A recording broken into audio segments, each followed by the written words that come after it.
আর আল্লাহ সুবহানাহু ওয়া তাআলার রয়েছে ইলমে গায়েব। মানুষ জন্মানোর আগেই তিনি জানেন কখন মানুষটা জন্ম নেবে, সে ভালো কাজ করবে নাকি খারাপ কাজ করবে, সে মেনে চলবে আল্লাহ সুবহানাহু ওয়া তাআলার নির্দেশগুলো নাকি অমান্য করবে। আল্লাহ জানেন, তিনি জানেন যে সেই মানুষটা বেহেশতে যাবে নাকি দোজখে যাবে, জান্নাতে না জাহান্নামে যাবে, আল্লাহ জানেন। তবে আল্লাহ যদি এরকম করতেন, যখনই একজন মানুষ জন্মালো অথবা জন্মানোর আগেই তাকে বেহেশতে পাঠিয়ে দিলেন যার বেহেশতে যাওয়া উচিত, আর তাকে দোজখে পাঠালেন যার দোজখে যাওয়া উচিত, যে মানুষগুলো বেহেশতে গেছে তারা হয়তো আপত্তি করবে না, তারা বলবে ভালো, আলহামদুলিল্লাহ, আমাদের আল্লাহ বেহেশতে পাঠিয়েছেন, সমস্যা নেই। তবে যাদেরকে দোজখে পাঠানো হবে তারা অবশ্যই আপত্তি জানাবে যে আপনি তো আমাদের কোনো সুযোগই দেননি, আল্লাহ কোনো পরীক্ষা ছাড়াই আমাদের দোজখে পাঠিয়ে দিলেন। আল্লাহ সুবহানাহু ওয়া তাআলা সবসময়ই করেন সুবিচার। আল্লাহ পবিত্র কোরআনে বলেছেন সূরা নিসা অধ্যায় নম্বর 4 আয়াত নম্বর 40, আল্লাহ সুবহানাহু ওয়া তাআলা কারোর সাথে অনুপরিমাণও জুলুম করেন না। সেই কারণে আল্লাহ সুবহানাহু ওয়া তাআলা মানুষকে এই পৃথিবীতে পাঠান। যদি আল্লাহ সুবহানাহু ওয়া তাআলার নির্দেশগুলো মেনে চলেন তাহলে পরীক্ষায় পাশ করবেন, তা না হলে ফেল করবেন। অনেকে জিজ্ঞেস করতে পারে যে ইমানের অন্যতম একটা স্তম্ভ, সর্বশেষ স্তম্ভ কদর অর্থাৎ নিয়তি সম্পর্কে। আর আল্লাহ পবিত্র কোরআনে বলেছেন সূরা সাজদা অধ্যায় নম্বর 32 আয়াত নম্বর 12, আল্লাহ বলেছেন যেসব মানুষ হবে দোজখের অধিবাসী, শেষ বিচারের দিনে তারা কোনোভাবেই আল্লাহ তাআলার বিচারে আপত্তি জানাতে পারবে না। উল্টো তারা বলবে, সেদিন সব অপরাধীরা তাদের মাথা নিচু করে রাখবে আর বলবে আমাদের ক্ষমা করুন। তারা কোনো আপত্তি জানাবে না, শুধু বলবে যে আমাদের আরেকটা সুযোগ দিন, আমাদের আরো একবার এই পৃথিবীতে পাঠান, সেইবার আমরা অবশ্যই হব বিশ্বাসী। তবে আল্লাহ তো জানেন, তিনি যদি আরেকবার এদেরকে এই পৃথিবীতে কখনো পাঠান তাহলে তার আগের স্মৃতিগুলো কিছুই থাকবে না, দোজখের স্মৃতি তাদের মনে থাকবে না। আল্লাহ ভালো করেই জানেন তারা সেই আগের ভুলগুলো আবারও করবে। এ কথা কোরআনে বলা হয়েছে সূরা আনাম অধ্যায় নম্বর 6 আয়াত নম্বর 28, যদি এই লোকগুলোকে আবার পৃথিবীতে পাঠানো হয় তারা আবারও সে একই ভুল করবে, কারণ তারা মিথ্যাবাদী। তাহলে আল্লাহ এটা আগে থেকেই জানেন যে এই লোকগুলোকে যদি আবার পৃথিবীতে পাঠান, যদি স্মৃতি মুছে ফেলা হয় দোজখে তারা যা কিছু দেখেছিল, তাহলে আবার একই ভুল করবে। এবার কদরের প্রসঙ্গে আসি। কদর হলো ইমানের 6 নম্বর স্তম্ভ, যে আল্লাহ সুবহানাহু ওয়া তাআলা, আমরা মুসলিমরা মানি যে আল্লাহ লিখেছেন কদর অর্থাৎ নিয়তি। অনেকে এখানে আপত্তি জানায়, অনেক লোক এভাবে প্রশ্ন করে, মুসলিম অমুসলিম অনেকেই বলে আল্লাহ তো সবকিছু নিয়তি লিখে রেখেছেন যে অমুক লোক ভালো হবে না খারাপ হবে, সে কাউকে খুন করবে কি করবে না, বা কাউকে ধর্ষণ করবে কিনা, অথবা চুরি করবে কিনা, অথবা ভালো কাজ করবে কিনা, সে বেহেশতে যাবে নাকি দোজখে, সবকিছু আগেই লেখা থাকলে আমরা কি করব? এখানে কার দোষ? যদি কাউকে খুন করি, আল্লাহ আমার কদরে লিখেছেন, আমি খুন করবো আর করে ফেললাম, এই দোষটা কার? দোষ তো আল্লাহর, তাহলে আমাকে দোজখে পাঠানো হবে কেন? আর এটা খুবই লজিক্যাল প্রশ্ন। এই প্রশ্নের উত্তরে বলবো, আমাদেরকে এই কদর বা নিয়তির ধারণা আগে বুঝতে হবে যে আল্লাহ সুবহানাহু ওয়া তাআলা আগে থেকে লিখে রেখেছেন একটা মানুষ কখন জন্মাবে, তারপরে সে কোন দেশে জন্মাবে, কখন মারা যাবে, কোন দেশে মারা যাবে। আল্লাহ পবিত্র কোরআনে বলেছেন সূরা ইসরা অধ্যায় 17 আয়াত নম্বর 14, যে যখন কোনো শিশু জন্ম নেয় তার কর্মগুলো আমি তার গ্রীবালগ্ন করে দিই। একজন মানুষের ব্যাপারে আল্লাহ জানেন সে কি করবে, ভালো না খারাপ, সঠিক না বেঠিক, সে বেহেশতে যাবে নাকি দোজখে যাবে। তবে আল্লাহ সুবহানাহু ওয়া তাআলার আছে ইলমে গায়েব।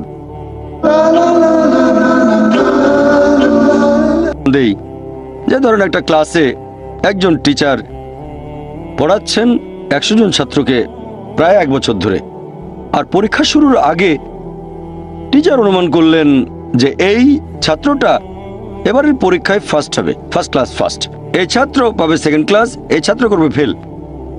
এটা আমি উদাহরণ হিসেবে বলছি। এর কিছুদিন পরে পরীক্ষা হয়ে গেল, প্রথম ছাত্র হলো ফার্স্ট ক্লাস ফার্স্ট, এই ছাত্র সেকেন্ড ক্লাস, আর ওই ছাত্রটা করলো ফেল। এখন আপনাদের প্রশ্ন করি, যে ছাত্র ফেল করেছে সে কি টিচারকে বলবে আপনি বলেছিলেন যে আমি ফেল করব তাই ফেল করেছি? এখানে দোষটা কার, টিচারের নাকি ছাত্রের? কার দোষ? ছাত্রের। টিচার অনুমান করেছেন এই ছাত্রটা বাইরে ঘুরে বেড়ায়, ঠিক মতো ক্লাসে আসে না, সিনেমা দেখতে যায়, এই জন্য সে ফেল করবে। ওই ছাত্র মোটামুটি মাঝারি, এই ছাত্র খুব মেধাবী, অনেক পরিশ্রম করে, তাই টিচার পরীক্ষা শুরু হওয়ার আগে অনুমান করেছেন এই ছাত্র হবে ফার্স্ট ক্লাস ফার্স্ট, এই ছাত্র সেকেন্ড ক্লাস, ওই ছাত্র ফেল। তারপর আসলে ওই ছেলে ফার্স্ট ক্লাস ফার্স্ট, এই ছেলে সেকেন্ড ক্লাস, আর ওই ছাত্র ফেল। টিচার অনুমান করেছেন, তার মানে এই না যে দোষটা টিচারেরই হবে। টিচার সবাইকে পড়িয়েছেন সঠিকভাবে, সমানভাবে। একইভাবে আল্লাহ সুবহানাহু ওয়া তাআলার আছে ইলমে গায়েব। তিনি ভবিষ্যৎ সম্পর্কে জানেন। কিছু জিনিস ঠিক করা আছে যে এই লোকটা জন্মাবে অমুক দেশে, জন্মাবে অমুক দিনে, আর সে মারা যাবে অমুক দেশে অমুক তারিখে, ইত্যাদি ইত্যাদি। তার পরিবেশ ধনী হবে নাকি গরিব হবে। তবে পছন্দটা এখানে আপনার। যেমন ধরেন 12 স্ট্যান্ডার্ড পাস করার পরে অপশন আপনার হয়তো ইঞ্জিনিয়ার হবেন, অথবা ডাক্তার হবেন, বা একজন আইনজীবী। এখানে পছন্দ আপনার, ঠিক করলেন আপনি হবেন ইঞ্জিনিয়ার। এখন আল্লাহ এটা আগে থেকেই জানেন যে 12 স্ট্যান্ডার্ড পাস করার পরে আপনি ইঞ্জিনিয়ার হওয়ার চেষ্টা করবেন, তাই আল্লাহ আগে লিখে রেখেছেন। ব্যাপারটা এমন না যে আল্লাহ লিখে রেখেছেন বলে আপনি বেছে নিচ্ছেন। যেহেতু আপনি এটাই বেছে নেবেন, তাই আল্লাহ আগে লিখে রেখেছেন। এখানে পছন্দ আপনার, তবে আল্লাহ আপনার পছন্দ জানেন। যেমন ধরেন একটা রাস্তার মোড়ে আসলেন, সামনে 5টা রাস্তা, রোড নাম্বার 1, 2, 3, 4, 5। এখানে পছন্দ আপনার, বেছে নিতে পারেন রোড নাম্বার 1, 2, 3, 4, 5। আপনি গেলেন রোড 2-এ। এটা আগে থেকেই লেখা আছে আপনার নিয়তিতে যে আপনি যাবেন 2 নম্বর রোডে। ব্যাপারটা এমন না যে আল্লাহ লিখেছেন বলে আপনি করছেন। যেহেতু আপনি এটাই বেছে নেবেন, তাই আল্লাহ আগে লিখে রেখেছেন। তাহলে পছন্দ আপনার। আপনি চাইলে টাকা উপার্জন করতে পারেন ভালো কাজের মাধ্যমে, হালাল উপায়ে, অথবা পারেন চুরি করে হারাম উপায়ে। পছন্দ আপনার। ধরেন চুরি করলেন, এটা আপনার সিদ্ধান্ত। তবে আল্লাহ আগে থেকে জানেন যে এই লোকটা সহজে টাকা পেতে চায়, তাই চুরি করবে। তাই আল্লাহ আগে লিখে রেখেছেন যে এই লোকটা 25 বছর বয়সে চুরি করবে। এখানে দোষটা কার? দোষ আসলে আপনার। তবে আল্লাহর আছে ইলমে গায়েব, তাই তিনি আগেই লিখে রেখেছেন। সিদ্ধান্তটা আপনার। আল্লাহ তাআলা মানুষদের দিয়েছেন স্বাধীন ইচ্ছা। আপনি আল্লাহ তাআলাকে দোষ দিতে পারবেন না আপনার পাপের জন্য। যদি আপনি দোজখে যান, যাবেন আপনার পাপ কাজগুলোর জন্য, আর যদি বেহেশতে যান, সেটার কারণ হবে আল্লাহ সুবহানাহু ওয়া তাআলার অসীম করুণা। আসলে এবারে আমরা এই সৃষ্টির পেছনের উদ্দেশ্যটাকে দেখি আরেকটা দৃষ্টিভঙ্গিতে। সৃষ্টি করা জিনিসের দৃষ্টিভঙ্গি, মানুষের দৃষ্টিভঙ্গি থেকে সৃষ্টির পেছনের উদ্দেশ্য, সেটা হচ্ছে সর্বশক্তিমান ঈশ্বর কোন কারণে মানুষ সৃষ্টি করেছেন। আর এই প্রশ্নটার উত্তর আছে পবিত্র কোরআনে, সূরা আরাফ অধ্যায় নম্বর 7, আয়াত নম্বর 172 এবং আয়াত 173। আল্লাহ বলেছেন যে স্মরণ করো তোমার প্রতিপালক আদম সন্তানের পৃষ্ঠদেশ হতে তার বংশধরদের বের করেন এবং তাদের জিজ্ঞেস করেন যে আমি কি তোমাদের প্রতিপালক? তারা সবাই বলবে আমরা সাক্ষ্য দিচ্ছি আপনি আমাদের প্রতিপালক। তারপর আল্লাহ বলবেন তাহলে রোজ কিয়ামতের দিন তোমরা যেন না বলো যে জানতাম না আপনি আমাদের প্রতিপালক, অথবা এভাবে বলো না যে আমাদের পূর্বপুরুষেরা অন্য কারো ইবাদত করত, তারা শিরক করত, তারা অন্য কাউকে শরীক করেছে, আমরা তাদের অনুসরণ করেছি, সেজন্য তারা মিথ্যেবাদী, আমাদের কোনো দোষ নেই। তাহলে মানুষ জাতি এই পৃথিবীতে আসার আগে আল্লাহ তাআলা সব মানুষকে আদম সন্তানের পৃষ্ঠদেশ থেকে বের করে জিজ্ঞেস করেছিলেন যে কে তোমাদের প্রতিপালক, আর সবাই সাক্ষ্য দিয়েছিল আল্লাহ কেবল একজন, তিনি আমাদের প্রতিপালক। আর এখন আমরা পৃথিবীতে পরীক্ষা দিচ্ছি। আল্লাহ পবিত্র কোরআনে বলেছেন, আমার লেকচারের শুরুতেও কোরআনের আয়াতটা বলেছিলাম, সূরা জারিয়াত অধ্যায় নম্বর 51 আয়াত নম্বর 56। আল্লাহ বলেছেন যে আমি সৃষ্টি করেছি জিন এবং মানুষ যাতে তারা আমার ইবাদত করে। ওমা খালাকতুল জিন্না ওয়াল ইনসা ইল্লা লিয়াবুদুন। আমি সৃষ্টি করেছি জিন এবং মানুষ যাতে তারা আমার ইবাদত করে। তাহলে মানুষ এবং জিন সৃষ্টি করার পেছনের উদ্দেশ্যটা হচ্ছে যাতে তারা আল্লাহ তাআলার ইবাদত করে। ইবাদতের ইংরেজি ওয়ারশিপ। আর আপনারা দেখবেন এই ইংরেজি শব্দ ওয়ারশিপ এসেছে প্রাচীন একটা ইংরেজি শব্দ থেকে, ওয়ার্তেস্কাইফ, যার মানে সম্মান করা। আর আপনারা যদি নতুন সংস্করণের ওয়েবস্টার ডিকশনারি দেখেন, সেটা বলছে ওয়ারশিপ মানে কোনো ঈশ্বর বা দেবতার আরাধনা করা এবং সম্মান করা, ঈশ্বরের আরাধনা এবং সম্মান করা। আর এই ওয়ারশিপ শব্দের আরবি করলে হবে ইবাদা। ওমা খালাকতুল জিন্না ওয়াল ইনসা ইল্লা লিয়াবুদুন। এই ওয়ারশিপ শব্দের আরবি হচ্ছে ইবাদা। এই ইবাদার মূল আরবি শব্দ হচ্ছে আবদ, যার মানে হচ্ছে ভৃত্য। আর একজন ভৃত্যের দায়িত্ব তার মনিবের যাবতীয় ইচ্ছার আদেশগুলো পালন করা। তাহলে ইবাদা মানে আল্লাহ সুবহানাহু ওয়া তাআলার ইচ্ছার কাছে সম্পূর্ণভাবে আত্মসমর্পণ করা। ইবাদা মানে আমাদের স্রষ্টা আল্লাহ তাআলার যাবতীয় ইচ্ছার কাছে সম্পূর্ণভাবে আত্মসমর্পণ করা। আর আপনারা খেয়াল করলে দেখবেন যে এটাও একটা ইবাদতের অংশ হবে যদি আল্লাহ সুবহানাহু ওয়া তাআলার প্রশংসা করেন। আর আল্লাহ পবিত্র কোরআনে বলেছেন সূরা আন-নাসর অধ্যায় নম্বর 110 আয়াত নম্বর 3।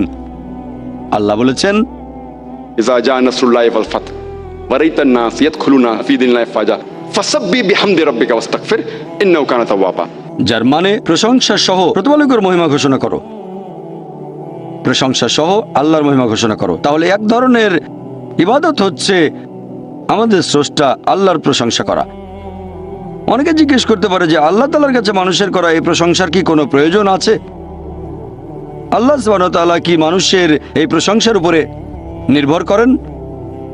আসল কথা হচ্ছে পৃথিবীর সব মানুষ যদি আল্লাহ তাআলার প্রশংসা করে সেটা তাকে মহান করতে পারবে না, আর কোনো মানুষ যদি তার প্রশংসা নাও করে তাতে কোনো ক্ষতি হবে না, তিনি একই রকম থাকবেন। যদি বলেন আল্লাহু আকবার 1000 বার 1,00,000 বার, তাতে আল্লাহ আরো মহান হয়ে যাবেন না। আবার যদি আল্লাহু আকবার নাও বলেন তিনি ছোট হবেন না, তিনি সবচেয়ে মহান সেরকমই থাকবেন। আল্লাহ পবিত্র কোরআনে বলেছেন সূরা ফাতির অধ্যায় 35 আয়াত 15 যে আল্লাহ সুবহানাহু ওয়া তাআলা কখনোই মানুষের মুখাপেক্ষী নন, বরং আমরা আল্লাহর মুখাপেক্ষী। মানুষের প্রয়োজন আল্লাহ তাআলাকে, সকল প্রশংসা কেবল তারই। আল্লাহ তার সৃষ্টির উপর নির্ভর করেন না, সৃষ্টি করা সবকিছু তার উপর নির্ভর করে, আর সকল প্রশংসা কেবল তার। প্রশ্ন করতে পারেন আমাদের প্রশংসা করায় আল্লাহর কি প্রয়োজন? এর কারণ হচ্ছে এতে আমাদের নিজেদেরই উপকার হবে, কারণ এটা মানুষের একটা বৈশিষ্ট্য। যখন কারো প্রশংসা করছি, হয়তো সে লোক খুব বিখ্যাত, আমরা তার কথাগুলো মেনে চলি। যেমন ধরেন আপনার মায়ের হয়তো হার্টের সমস্যা হয়েছে, আর অপশন আছে দুটো। প্রথম অপশনে যে ডাক্তার পৃথিবীর মধ্যে সবচেয়ে সেরা ডাক্তার, 1 নম্বর, খুব বিখ্যাত, সবাই তাকে চেনেন, 1 নম্বর। আরেকজন সাধারণ MBBS ডাক্তার। দুটো অপশনের যে কোনো একটা আপনাকে বেছে নিতে হবে। দুজনেই ফ্রি চিকিৎসা করছে। আপনি কার কাছে যাবেন? যাবেন সেই ডাক্তারের কাছে যে খুব বিখ্যাত, পৃথিবীর মধ্যে 1 নম্বর হার্ট বিশেষজ্ঞ। আর সেই ডাক্তার যে পরামর্শ দেবে, যেহেতু সে খুব বিখ্যাত আর আপনিও মানেন সবচেয়ে সেরা ডাক্তার পুরো পৃথিবীর মধ্যে, আপনি তার পরামর্শ মেনে চলবেন। সে কারণেই যখন আল্লাহ তাআলার প্রশংসা করছি, আমরা বলি তিনি সর্বশক্তিমান, তিনি পরম করুণাময়, তিনি পরম দয়ালু। যখন আমরা প্রশংসা করি, তিনি আমাদের যে উপদেশ দিয়েছেন সর্বশেষ ও চূড়ান্ত আসমানি কিতাব পবিত্র কোরআনে, অথবা যে উপদেশ দিয়েছেন তার নবীর মাধ্যমে সর্বশেষ ও চূড়ান্ত নবী মুহাম্মদ সাল্লাল্লাহু আলাইহি সাল্লাম, সেগুলো মেনে চলবো। আমরা যে প্রশংসা করি, এতে করে আল্লাহ তাআলার কোনো উপকার হয় না। এই প্রশংসা তার প্রয়োজন নেই, এটা আমাদের উপকারের জন্য। যখন আল্লাহর প্রশংসা করছি যে তিনি সবচেয়ে মহান, তিনি সবচেয়ে জ্ঞানী। আচ্ছা, আল্লাহ আমাদের বলেছেন তোমরা মদ খেও না, আমরা মদ খাবো না। যখন মেনে নিচ্ছেন আল্লাহ সবচেয়ে জ্ঞানী, সবচেয়ে মহান, তিনি পরম করুণাময়, এরপর যদি আল্লাহ কোনো উপদেশ দেন, সেক্ষেত্রে মানুষের বৈশিষ্ট্য এমন কারো কথা মেনে চলা যিনি সবচেয়ে মহান। সেজন্য আমরা আল্লাহ তাআলার প্রশংসা করি নিজের উপকারের জন্য। আর সে কারণেই আল্লাহ তাআলা পবিত্র কোরআনে বলেছেন সূরা তাহা অধ্যায় নম্বর 20 আয়াত নম্বর 14 যে অবশ্যই আমি আল্লাহ সুবহানাহু ওয়া তাআলা, আমি আল্লাহ, আমি ব্যতীত কোনো উপাস্য নেই। অতএব প্রতিদিন আমার ইবাদত করো, আমার জন্য নামাজ আদায় করো প্রতিদিন। আল্লাহ নির্দেশ দিচ্ছেন প্রতিদিন নামাজ আদায় করো, কারণ এখন পৃথিবীতে দেখবেন চারিদিকে শুধু খারাপ জিনিস, চারিদিকে শুধু ধ্বংস, আমরা পথ হারিয়ে ফেলবো। এই নামাজকে বলা যায় ন্যায়নিষ্ঠতার প্রোগ্রামিং। ইবাদতের এই কাজটা ন্যায়নিষ্ঠতার একটা প্রোগ্রামিং। আমরা প্রোগ্রামড হচ্ছি। একজন ডাক্তার বলবে যে ভালো স্বাস্থ্যের জন্য দিনে কমপক্ষে 3 বার খেতে হবে, তাহলে স্বাস্থ্যবান আত্মার জন্য প্রত্যেক দিন কমপক্ষে 5 ওয়াক্ত নামাজ পড়তে হবে। তাহলে ইবাদতের সবগুলো কাজেই আমাদের উপকার হবে। আল্লাহ পবিত্র কোরআনে বলেছেন সূরা বাকারা অধ্যায় নম্বর 2 আয়াত 183 তোমাদের জন্য রোজার বিধান দেওয়া হলো যেমন বিধান দেওয়া হয়েছিল তোমাদের পূর্ববর্তীগণকে, যাতে করে তোমরা শিখতে পারো আত্মসংযম। আমরা রোজা রাখি কেন? যাতে আত্মসংযম শিখতে পারি। এখনকার মনোবিজ্ঞানীরা বলবেন যদি ক্ষুধাকে নিয়ন্ত্রণ করতে পারেন, তাহলে নিজের সব আকাঙ্ক্ষাকে নিয়ন্ত্রণ করতে পারবেন। আমরা যখন রোজা থাকি তখন কিছু খাই না, পান করি না, ভোর থেকে সূর্যাস্ত পর্যন্ত। ক্ষুধাকে নিয়ন্ত্রণ করতে পারলে প্রায় সব আকাঙ্ক্ষাকে নিয়ন্ত্রণ করতে পারবেন। তাহলে রোজার মাধ্যমে আমরা আল্লাহ সুবহানাহু ওয়া তাআলার ইবাদত করছি। এখানে উপকার হচ্ছে কার? আল্লাহর না, উপকার হচ্ছে আমাদের। নিজেদের আকাঙ্ক্ষাকে নিয়ন্ত্রণ করা শিখছি।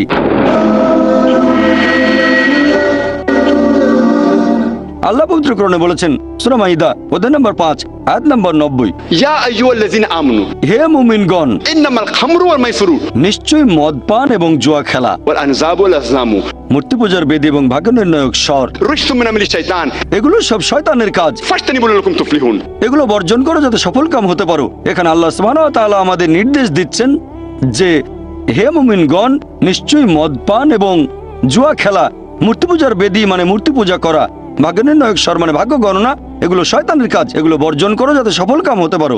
আর আল্লাহ এর পরের আয়াতে বলছেন সূরা মাইদা অধ্যায় নম্বর 5 আয়াত নম্বর 91 যে শয়তান মানুষের মধ্যে শত্রুতা আর বিদ্বেষ সৃষ্টি করতে চায় এই মদ এবং জুয়ার মাধ্যমে। আর এগুলো তোমাদেরকে আল্লাহ সুবহানাহু ওয়া তাআলার স্মরণে বাধা দেবে।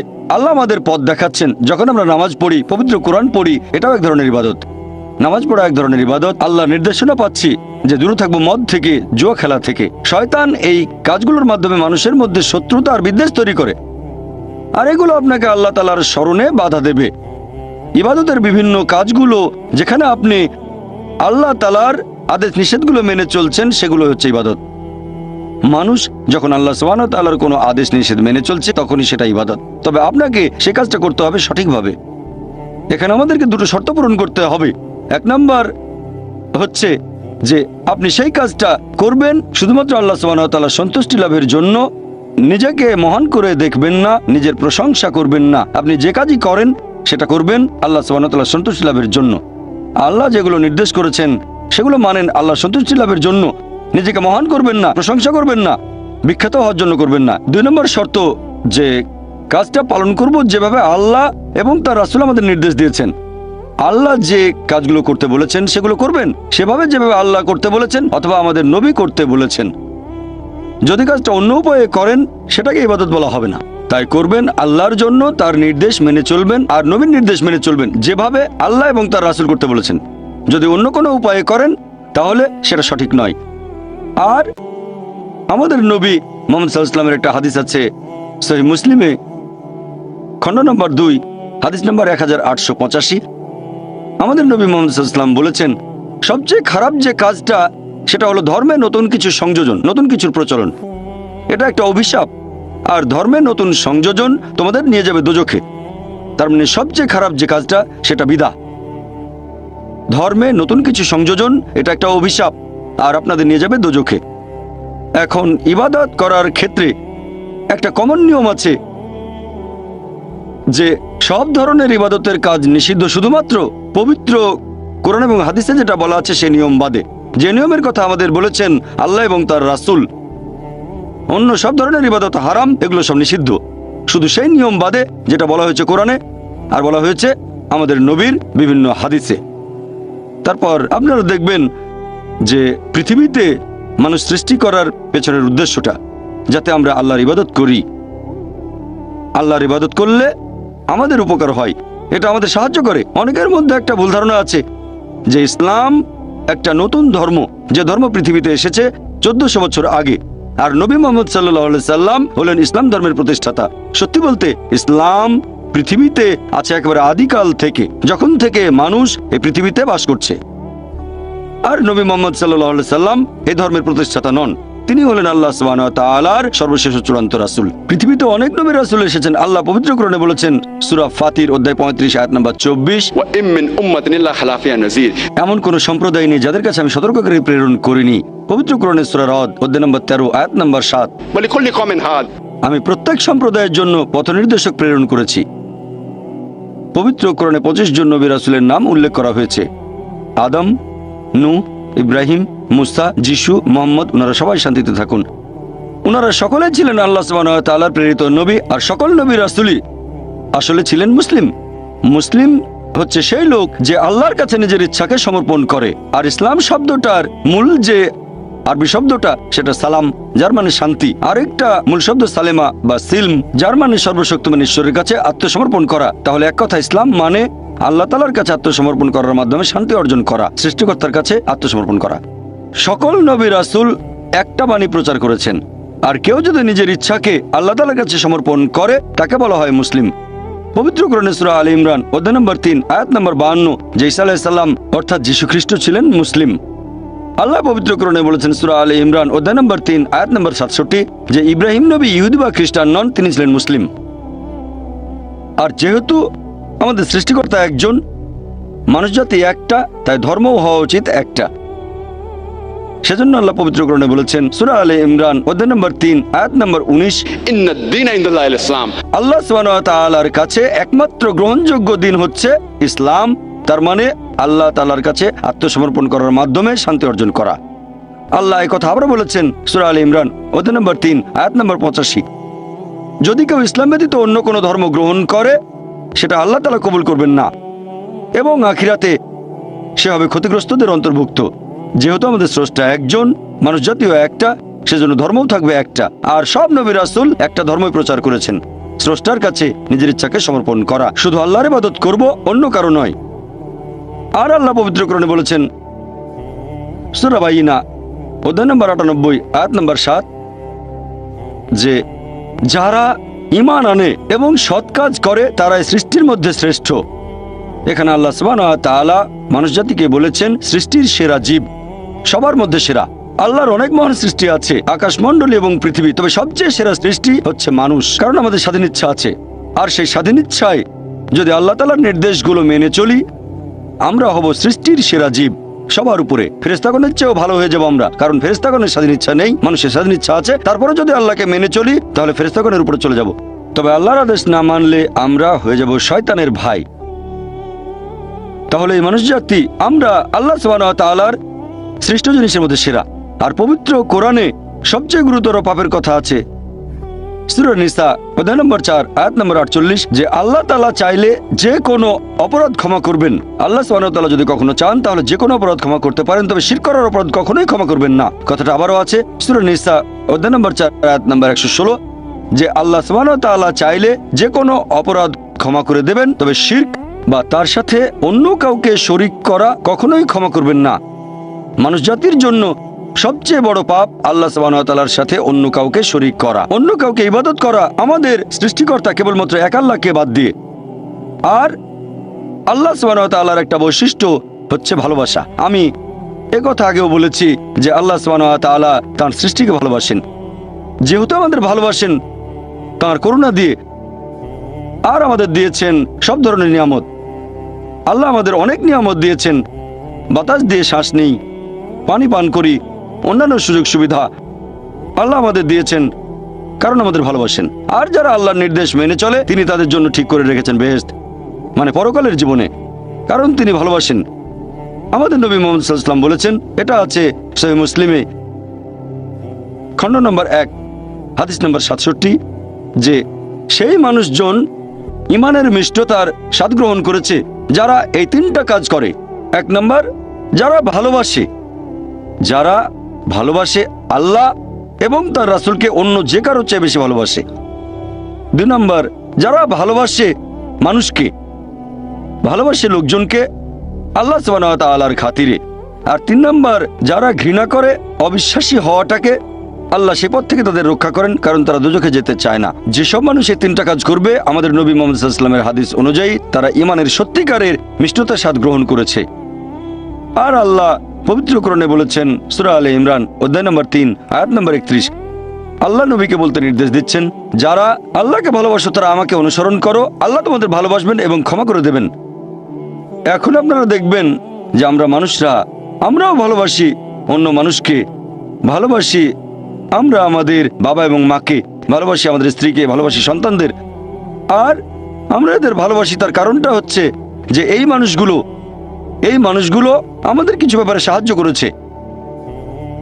যেমন ধরেন আমরা মাকে ভালোবাসি কারণ তিনি 9 মাস আমাদের গর্ভে ধারণ করেছেন, ছোটবেলায় যত্ন নিয়েছেন, আমাদের বড় করেছেন। ভালোবাসি ভাইদের, হয় তাদের কাছে কিছু পেয়েছি বা কিছু আশা করছি, আমরা তাদের ভালোবাসি।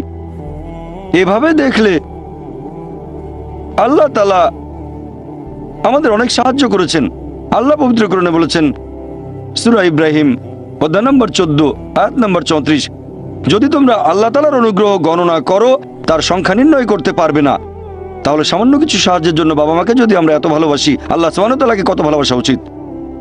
ভালোবাসা বিভিন্ন রকম, আমরা মানুষরা পশু পাখিদেরও ভালোবাসি, মানুষদেরও ভালোবাসি। তবে পশু পাখির প্রতি আমরা যে ভালোবাসা দেখাই সেটা একটু আলাদা ধরনের, মানুষের প্রতি মানুষের ভালোবাসার চেয়ে একটু আলাদা।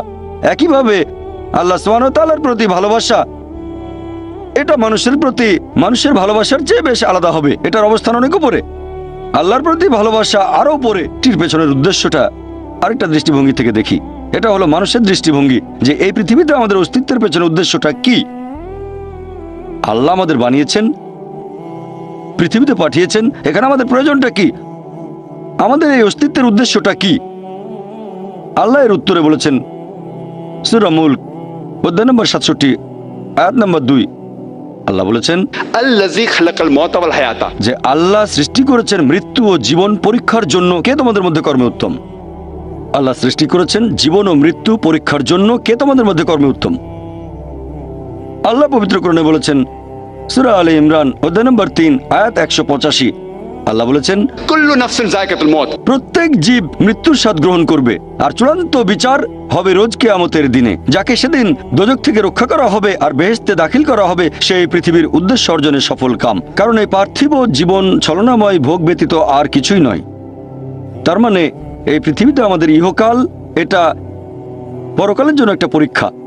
যদি আল্লাহ সুবহানাহু ওয়া তাআলার আদেশগুলো মেনে চলেন, তাহলে পরকালের জীবনে বেহেশতে যেতে পারবেন, আর আদেশগুলো না মানলে বেহেশতে যেতে পারবেন না, দোজখে যাবেন। তাহলে এই জীবন আমাদের অস্তিত্বের পেছনের উদ্দেশ্য, আল্লাহ বলছেন, পরকালের জন্য পরীক্ষা।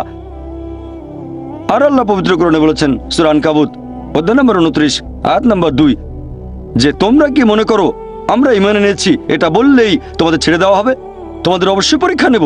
যদি শুধু মুখে বলেন আল্লাহকে বিশ্বাস করি, আমি একজন মুসলিম, আমি একজন মুমিন, এটা বললেই আল্লাহ ছেড়ে দেবেন? এখানেই পরীক্ষা শেষ? আল্লাহ বলছেন, তোমরা জানো না আমি পরীক্ষা করব? শুধু বললেন আমি একজন মুসলিম, শুধু মুখে বললেন আমি বিশ্বাসী, মুখে বললেন আমি আল্লাহর কাছে নিজের ইচ্ছাকে সমর্পণ করি, তাহলে আপনাকে ছেড়ে দেওয়া হবে না। আল্লাহ অবশ্যই পরীক্ষা করবেন। আল্লাহ পবিত্র কোরআনে বলেছেন সূরা বাকারা অধ্যায় নম্বর 2 আয়াত নম্বর 155, আমি অবশ্যই তোমাদের পরীক্ষা করব ক্ষুধার ভয় দিয়ে, জীবন আর ধন সম্পদের ক্ষয়ক্ষতি দিয়ে, এবং ফল ও ফসলের ক্ষয়ক্ষতি দিয়ে। আর শুভ সংবাদ দাও তাদের যারা ধৈর্যশীল। আল্লাহ সবাইকে পরীক্ষা করবেন ভয় দিয়ে, ক্ষুধা দিয়ে, জীবন আর ধন সম্পদের ক্ষয়ক্ষতি দিয়ে, ফল ফসলের ক্ষয়ক্ষতি দিয়ে। আল্লাহ অবশ্যই পরীক্ষা করবেন। আর আল্লাহ এক একজনকে এক একভাবে পরীক্ষা করেন। আল্লাহ পবিত্র কোরআনে বলেছেন সূরা আনাম অধ্যায় নম্বর 6 আয়াত নম্বর 165, আল্লাহ বলেছেন যে তিনি কিছু মানুষকে অন্যদের তুলনায় বেশি মর্যাদা দান করেছেন। আল্লাহ সুবহানাহু ওয়া তাআলা কিছু মানুষকে অন্য মানুষদের তুলনায় বেশি মর্যাদা দিয়েছেন। আল্লাহ কোরআনে বলেছেন সূরা নাহল অধ্যায় নম্বর 16 আয়াত নম্বর 71, যে তিনি কিছু মানুষকে অন্য মানুষের তুলনায় শ্রেষ্ঠত্ব দান করেছেন। আল্লাহ এই কথা আবারও বলেছেন সূরা আনাম অধ্যায় নম্বর 6 আয়াত নম্বর 165, যে আল্লাহ সুবহানাহু ওয়া তাআলা কিছু মানুষকে অন্যদের তুলনায় বেশি মর্যাদায় উন্নীত করেছেন, আর তিনি যা দিয়েছেন তার ভিত্তিতেই তোমাদের বিচার করা হবে। এখানে অনেক লোকজন এভাবে প্রশ্ন করে, আল্লাহ তাআলা এখানে সুবিচার করবেন কিভাবে? কেউ হয়তো জন্মায় গরিব পরিবারে, আবার কেউ জন্মায় ধনী পরিবারে, কেউ জন্মায় ভালো স্বাস্থ্য নিয়ে, কেউ জন্মায় অসুস্থ হয়ে। এটাই তো অবিচার। আল্লাহ তাআলা সুবিচার করেন না। তিনি এইসব আলাদা মানুষের জন্য আলাদা বিচার করবেন কিভাবে? আমরা জানি যে পার্থিব জীবনে আছে জন্ম আর মৃত্যু, বিভিন্ন অসুখ হতে পারে, কেউ গরিব কেউ ধনী, এই সবই আসলে পরীক্ষা। আর আল্লাহ পবিত্র কোরআনে বলেছেন সূরা আনফাল অধ্যায় নম্বর 8 আয়াত নম্বর 28, আল্লাহ বলেছেন যে অবশ্যই তোমাদের ধন সম্পদ আর সন্তান সন্ততি এগুলো তোমাদের জন্য পরীক্ষা। এরপর সূরা মুনাফিকুন অধ্যায় নম্বর 63 আয়াত নম্বর 9, যে তোমাদের সম্পদ আর সন্তান সন্ততি যেন তোমাদেরকে আল্লাহ তাআলার স্মরণে উদাসীন না করে। আল্লাহ তাআলা এক একজন মানুষকে এক একভাবে পরীক্ষা করেন। আপনি যদি কাউকে জিজ্ঞেস করেন যে ভালো কাজগুলো কি কি আর ভালো কাজগুলো কি, এই ব্যাপারে আস্তিক নাস্তিক সব ধরনের মানুষই তখন বলবে ভালো কাজ হচ্ছে দান করা, নিজে সন্তুষ্ট থাকা। কয়েকটা ভালো কাজের কথা বললে দান করা থাকবে। এখন একজন মানুষ পরোপকারী কি না সেটা আল্লাহ কিভাবে পরীক্ষা করবেন? কিন্তু সবার সম্পদ যদি সমান থাকে, পরীক্ষার ব্যাপারটা তাহলে আসবে কিভাবে? পরীক্ষা তখনই নেওয়া যাবে যখন কেউ হবে ধনী আর কেউ হবে গরিব। তাই আল্লাহ তাআলা এক একজনকে এক একভাবে পরীক্ষা করেন। হয়তো কেউ জন্ম নিয়েছে ধনী পরিবারে, তাই সম্পদ অনেক বেশি, আবার কেউ জন্মায় গরিব হয়ে। তবে যে লোকটা ধনী, ইসলামিক শরিয়া অনুযায়ী ইসলাম ধর্মের একটা স্তম্ভ হচ্ছে জাকাত, যে প্রত্যেক ধনী লোক যাদের সঞ্চয় নিসাব লেভেলের উপরে 85 গ্রাম স্বর্ণ, সে প্রতি হিজরি বছরে সেই সঞ্চয়ের 2.5% জাকাত হিসেবে দান করে দেবে। সেই লোক হতে পারে লাখপতি, হতে পারে কোটিপতি। যদি সে ঠিকমতো জাকাত দেয় তাহলে সে পাবে 5 নম্বর। হয়তো সে পুরো জাকাত দিল না, সামান্য কিছু অংশ দান করলো, যা দেওয়ার কথা তার 20% দিল, যেটা দেওয়া উচিত তার সামান্য অংশ দিল, তাহলে সে ফেল করবে। আবার কেউ হয়তো জাকাতই দেবে না, একেবারে শূন্য। আর গরিব লোককে কোনো জাকাত দিতে হবে না, সেভাবে ফুল নাম্বার। কিন্তু আমরা মানুষরা এভাবে বলি, আহা বেচারা লোকটা খুব গরিব, এই লোকটার জীবনে শুধু সমস্যা আর সমস্যা। আর ধনীদের দেখে আমরা মুগ্ধ হই। আমাদের প্রিয় নবী বলেছেন যে একজন ধনী লোকের বেহেশতে প্রবেশ করা গরিবের চেয়ে অনেক বেশি কঠিন। আর পবিত্র কোরআন বলছে সূরা আনফাল অধ্যায় নম্বর 8 আয়াত নম্বর 28, ধন সম্পদ তোমাদের জন্য পরীক্ষা, এটা পরীক্ষা। আমরা বোকা তাই এভাবে চিন্তা করি যে এই লোকটার অনেক টাকা, আল্লাহ অনেক রহমত দিয়েছেন, এটা একটা পরীক্ষা। যদি এই রহমত ঠিক মতো ব্যবহার না করেন, এটা অবশ্যই রহমত, তবে এই পরীক্ষায় ফেল করার সম্ভাবনা অনেক বেশি। যেমন ধরেন বোর্ডের একটা পরীক্ষার প্রশ্ন, গত বছরের কথা, 2 বছর আগের কথা, 2002 সালের কথা। সেবারের প্রশ্ন খুব কঠিন ছিল, বেশিরভাগ ছাত্রছাত্রী উত্তর দিতে পারেনি। পরের বছর সেই প্রশ্নটা আসলো না, তখন এটা বলা বোকামি, ও দুঃখ, এবার তো আসলো না, আপনি তো খুশি হবেন যে এবার আসেনি। তাহলে সম্পদ একটা পরীক্ষা। তাহলে যাদের ধন সম্পদ নেই তাদের জন্য ধনীদের তুলনায় বেহেশতে যাওয়াটা অনেক সহজ। আল্লাহ এক একজনকে এক একভাবে পরীক্ষা করেন। সেজন্য আল্লাহ বলেছেন তোমাদের ধন সম্পদ যেন তোমাদেরকে আল্লাহ তাআলার স্মরণে উদাসীন না করে, এটা একটা পরীক্ষা। নিজে সন্তুষ্ট থাকা। আর আমাদের নবী মুহাম্মদ সাল্লাল্লাহু আলাইহি ওয়াসাল্লাম বলেছেন, এটা আছে সহিহ বুখারীতে খণ্ড নম্বর 8 হাদিস নম্বর 447, নবী বলেছেন যদি কারো কাছে একটা পর্বত সমান স্বর্ণ থাকে সে এরকম আরেকটা চায়, যদি কারো কাছে 1 পাহাড় স্বর্ণ থাকে তারপরও সে আরেকটা স্বর্ণের পাহাড় চায়, আর সর্বশেষে তার মুখগহ্বর পূর্ণ হয় কবরের মাটি দিয়ে। সে যত ধনী লোকই হোক, হয়তো সে পৃথিবীর মধ্যে সবচেয়ে ধনী লোক, তারপরও সে আরো বেশি সম্পদ চায়। মানুষ সন্তুষ্ট হয় না, বেশিরভাগ মানুষ কখনোই সন্তুষ্ট হয় না। আল্লাহ পবিত্র কোরআনে বলেছেন সূরা নিসা অধ্যায় নম্বর 4 আয়াত নম্বর 32 যে আল্লাহ যেটা দিয়ে অন্য মানুষকে শ্রেষ্ঠত্ব দান করেছেন সেটার উপরে তোমরা কোনো রকম লালসা করো না।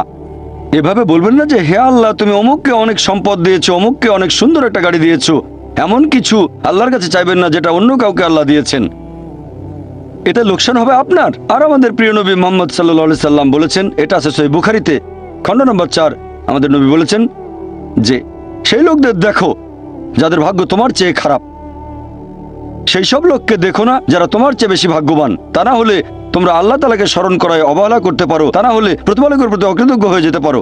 তাহলে নবী বলেছেন তাদেরকে দেখো যাদের ভাগ্য খারাপ। তখন আপনি বলছেন আচ্ছা এই লোকটার তো কোনো গাড়ি নেই, আমার একটা মারুতি অন্তত আছে।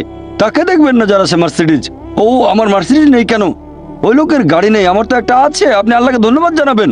যখন মার্সিডিজ গাড়ির মালিকের সাথে নিজেকে তুলনা করবেন, ও আমার কেন মার্সিডিজ গাড়ি দিলেন না, তাদেরকে দেখবেন যাদের ভাগ্য খারাপ। তাহলে আপনি আল্লাহ সুবহানাহু ওয়া তাআলাকে স্মরণ করছেন। আর এটাই বৈশিষ্ট্য মানুষের।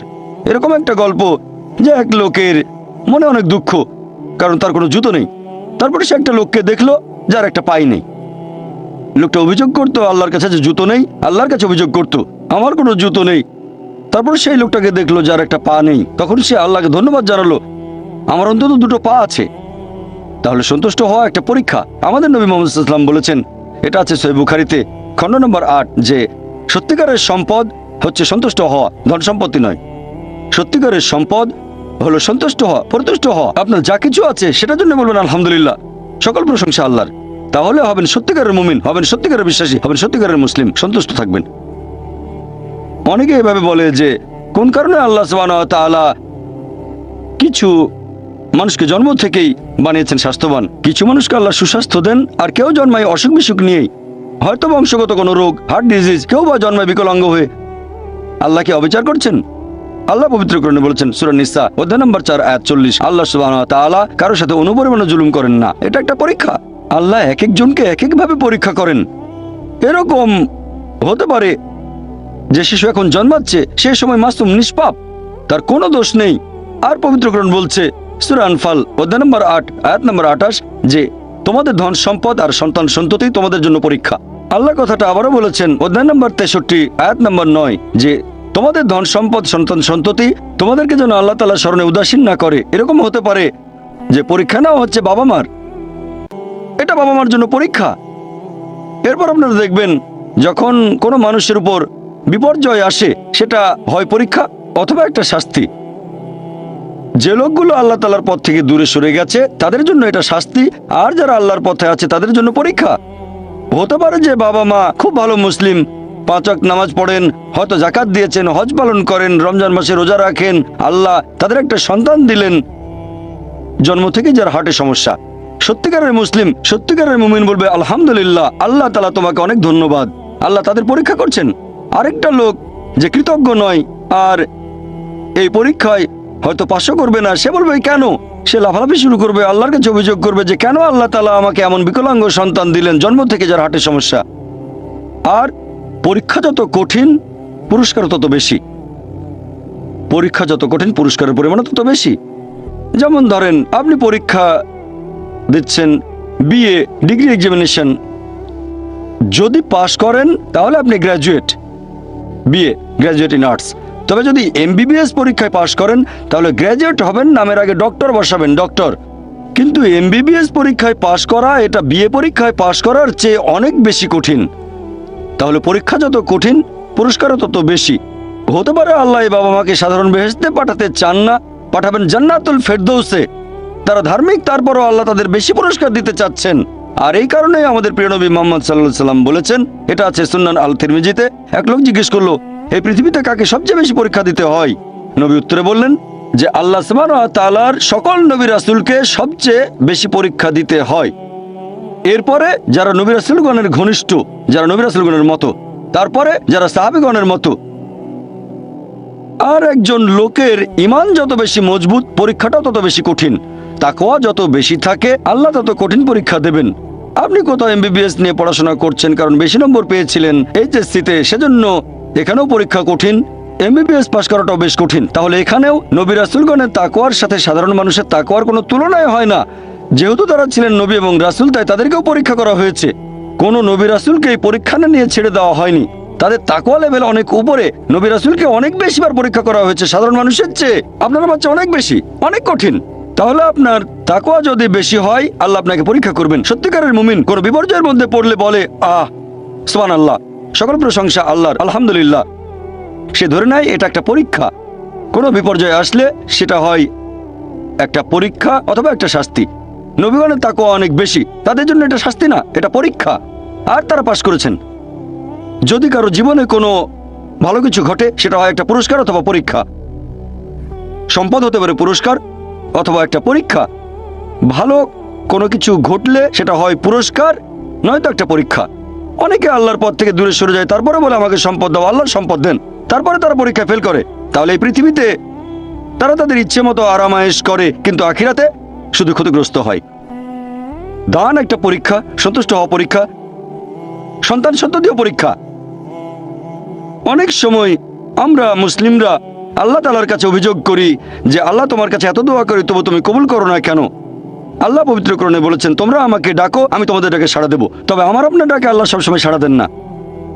পরস্পর বিরোধী মনে হচ্ছে। আল্লাহ বলেছেন আমাকে ডাকো আমি সাড়া দেবো, তবে অনেক সময় দোয়া করছি কিন্তু কবুল হচ্ছে না। আল্লাহ পবিত্র কোরআনে বলেছেন সূরা বাকারা অধ্যায় নম্বর 2 আয়াত 216, তোমরা যা পছন্দ করো সেটা হয়তো তোমাদের জন্য ভালো না, আর যেটা পছন্দ করো না সেটা হয়তো ভালো। তোমরা এটা জানো না, তবে আল্লাহ জানেন। উদাহরণস্বরূপ ধরেন একজন তরুণ ছেলে, বয়স হয়তো 20 বছর, সে দোয়া করছে হে আল্লাহ সুবহানাহু ওয়া তাআলা একটা বিএমডব্লিউ দিয়ে দাও। জানি না বিএমডব্লিউ নাম শুনেছেন কিনা, বিএমডব্লিউ মোটরসাইকেল, আমি চাই একটা বিএমডব্লিউ মোটরসাইকেল, খুব ভালো মোটরসাইকেল। ছেলেটা দোয়া করলো, আল্লাহ সাড়া দিলেন না।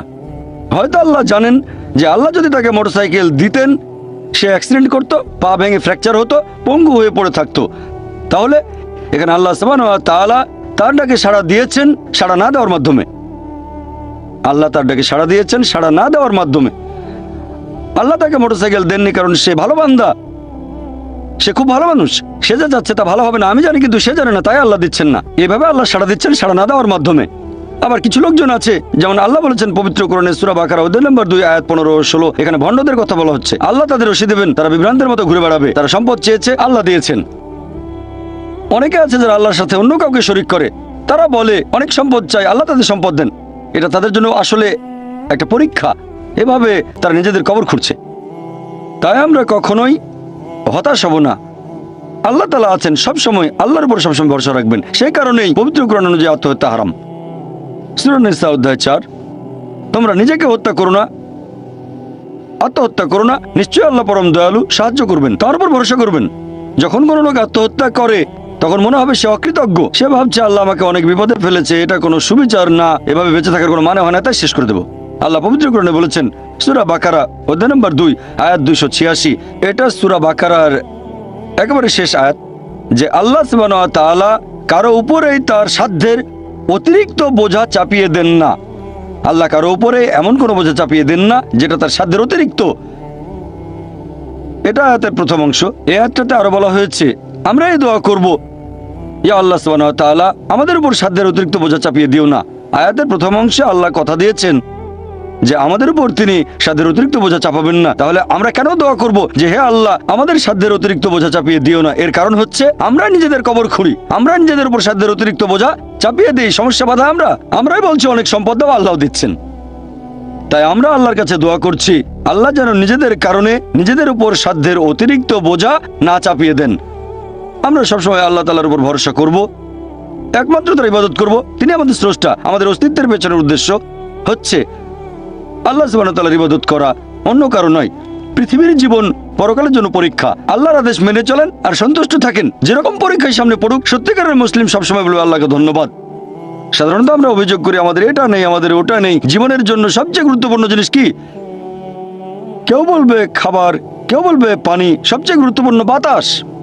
কয়েক মিনিটের জন্য নিঃশ্বাস বন্ধ করেন, মারা যাবেন। আমাদের মধ্যে কেউ কি আল্লাহ সুবহানাহু ওয়া তাআলাকে এর জন্য ধন্যবাদ জানিয়েছেন যে বাতাস দিয়েছো সেজন্য অনেক ধন্যবাদ? আমাদের মধ্যে কতজন এটা করেছে? আমরা কি এটা বুঝতে পারছি? ফ্রি বাতাস তো ফ্রি পাচ্ছি আর কি। আমরা শ্রদ্ধা করবো আল্লাহ তাআলার নিদর্শনগুলোকে, শ্রদ্ধা করবো আল্লাহর নিয়ামতগুলোকে। এবারে শেষ পয়েন্টটা নিয়ে বলি যে আল্লাহ সুবহানাহু ওয়া তাআলা কেন এই পৃথিবী সৃষ্টি করলেন? এই পৃথিবী সৃষ্টির উদ্দেশ্যটা আসলে কি? আল্লাহ পবিত্র কোরআনে বলেছেন সূরা ইব্রাহিম অধ্যায় নম্বর 14 আয়াত 32 ও 33 যে আল্লাহ সুবহানাহু ওয়া তাআলা আকাশমণ্ডল ও পৃথিবী সৃষ্টি করেছেন আর আকাশ থেকে পানি বর্ষণ করান, এর সাথে দিয়েছেন ফলমূল। তিনি নৌযানকে মানুষের অধীন করেছেন যাতে সেগুলো আল্লাহর বিধানে সমুদ্রে বিচরণ করে। তিনি মানুষের কল্যাণে নিয়োজিত করেছেন নদীসমূহকে। তিনি তোমাদের জন্য সৃষ্টি করেছেন চাঁদ ও সূর্য, তোমাদের জন্য সৃষ্টি করেছেন রাত ও দিন। তাহলে বিশ্বজগতের এইসব সৃষ্টি এগুলো করেছেন মানুষের জন্য। আল্লাহ এই পুরো বিশ্বজগৎ সৃষ্টি করেছেন মানুষের জন্য।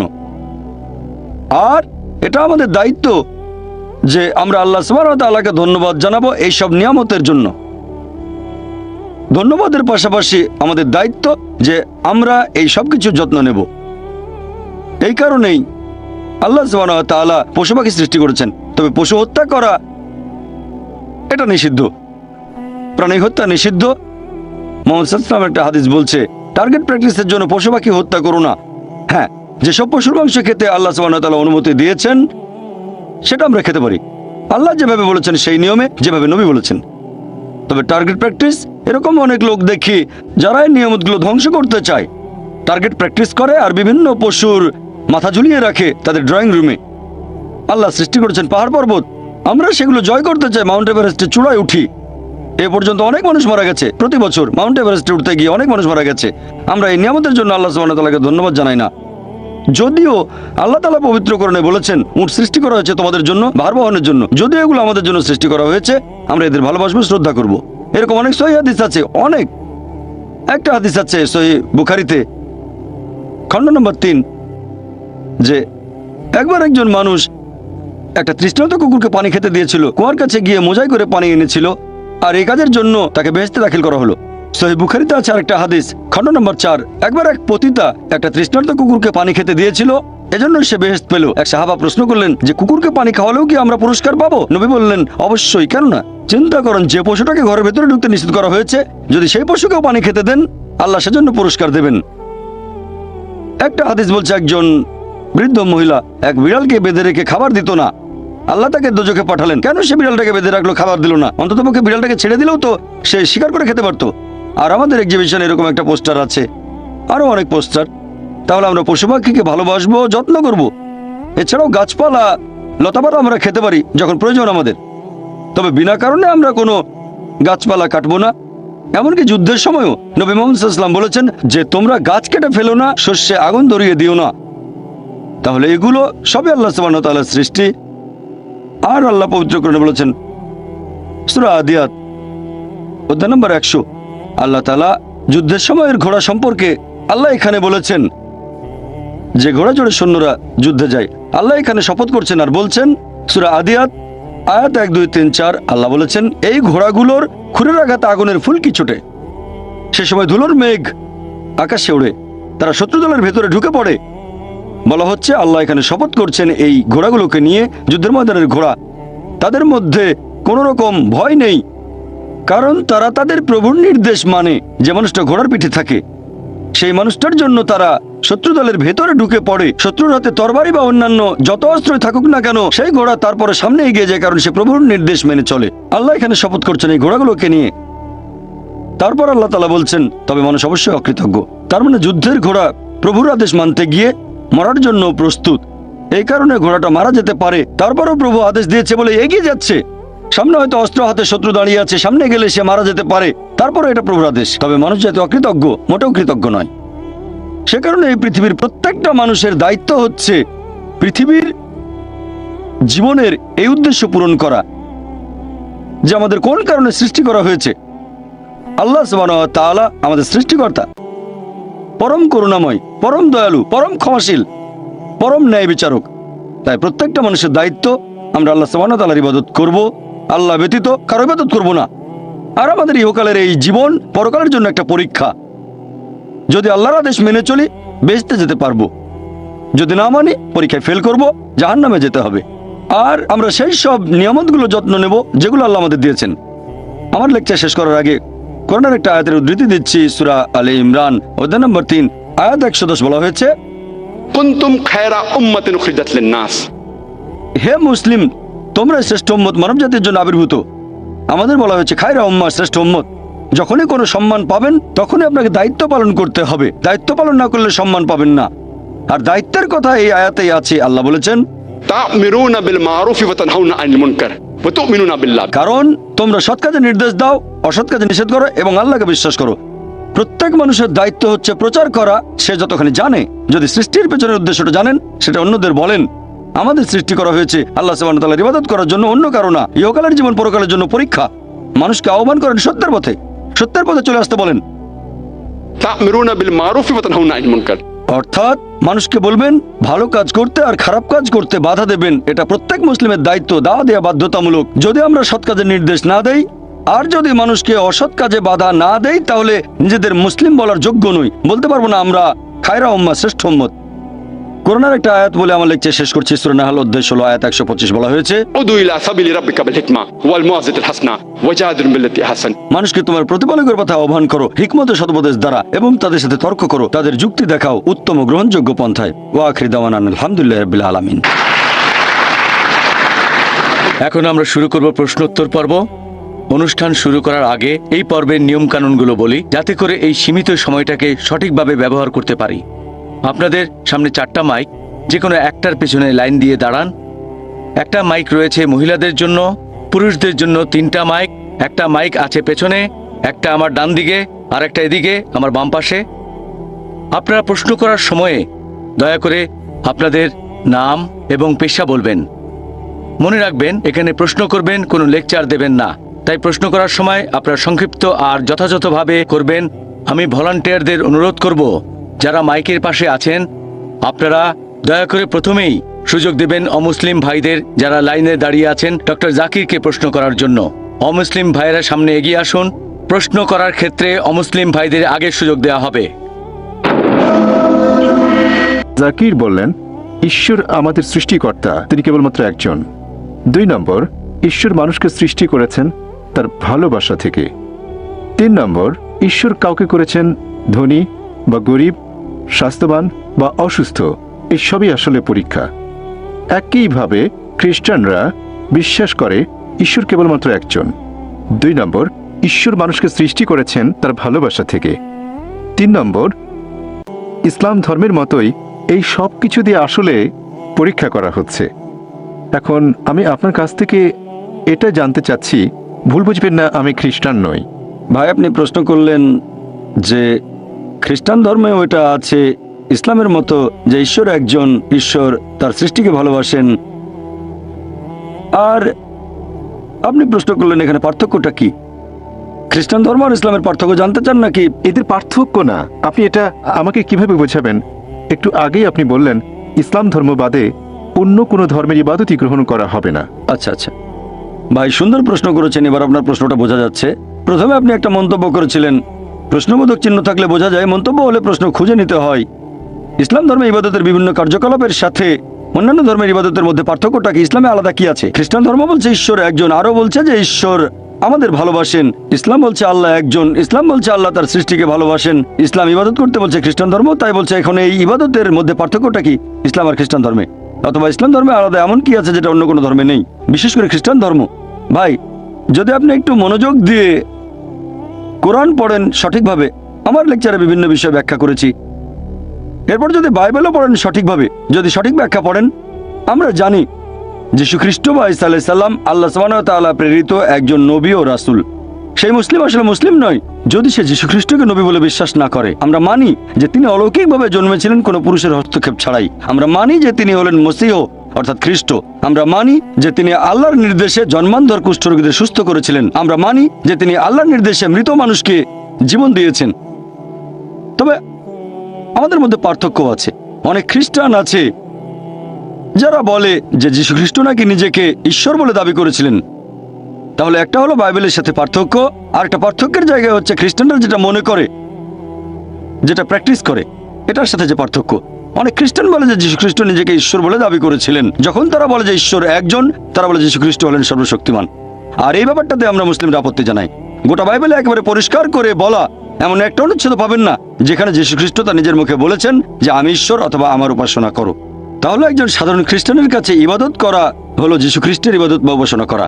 আমি আবার আগের কথাটা বলছি, গোটা বাইবেলে একেবারে পরিষ্কার করে বলা এরকম একটা অনুচ্ছেদ পাবেন না যেখানে যীশু খ্রিস্ট তার নিজের মুখে এই কথাটা বলেছেন যে আমি ঈশ্বর অথবা আমার উপাসনা করো। যদি কোনো খ্রিস্টান আমাকে পুরো বাইবেল থেকে এমন একটা অনুচ্ছেদ দেখাতে পারে যেখানে যীশু খ্রিস্ট নিজের মুখে বলেছেন যে আমি ঈশ্বর অথবা আমার উপাসনা করো, আমি ডক্টর জাকির নায়েক, তাহলে আজকে খ্রিস্টান ধর্ম গ্রহণ করব। তরবারের নিচে আমি আমার মাথা রাখছি। আমি অন্য মুসলিম ভাইদের পক্ষ নিয়ে কথা বলছি না, কারণ বাইবেল পড়লে দেখবেন এটা বলা হচ্ছে গসপেল অফ জন অধ্যায় নম্বর 14 অনুচ্ছেদ 28, যীশু খ্রিস্ট নিজের মুখে বলেছেন আমার পিতা আমার চেয়ে মহান।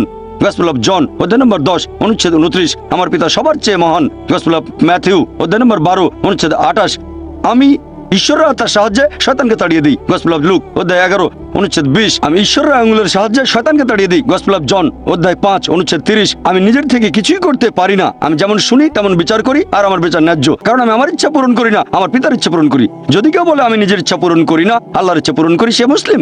সেজন্য আমার লেকচারে বলেছিলাম যে যীশু খ্রিস্ট আসলে ছিলেন একজন মুসলিম। কোরআন এটা বলছে সূরা আলী ইমরান অধ্যায় 3 আয়াত 52।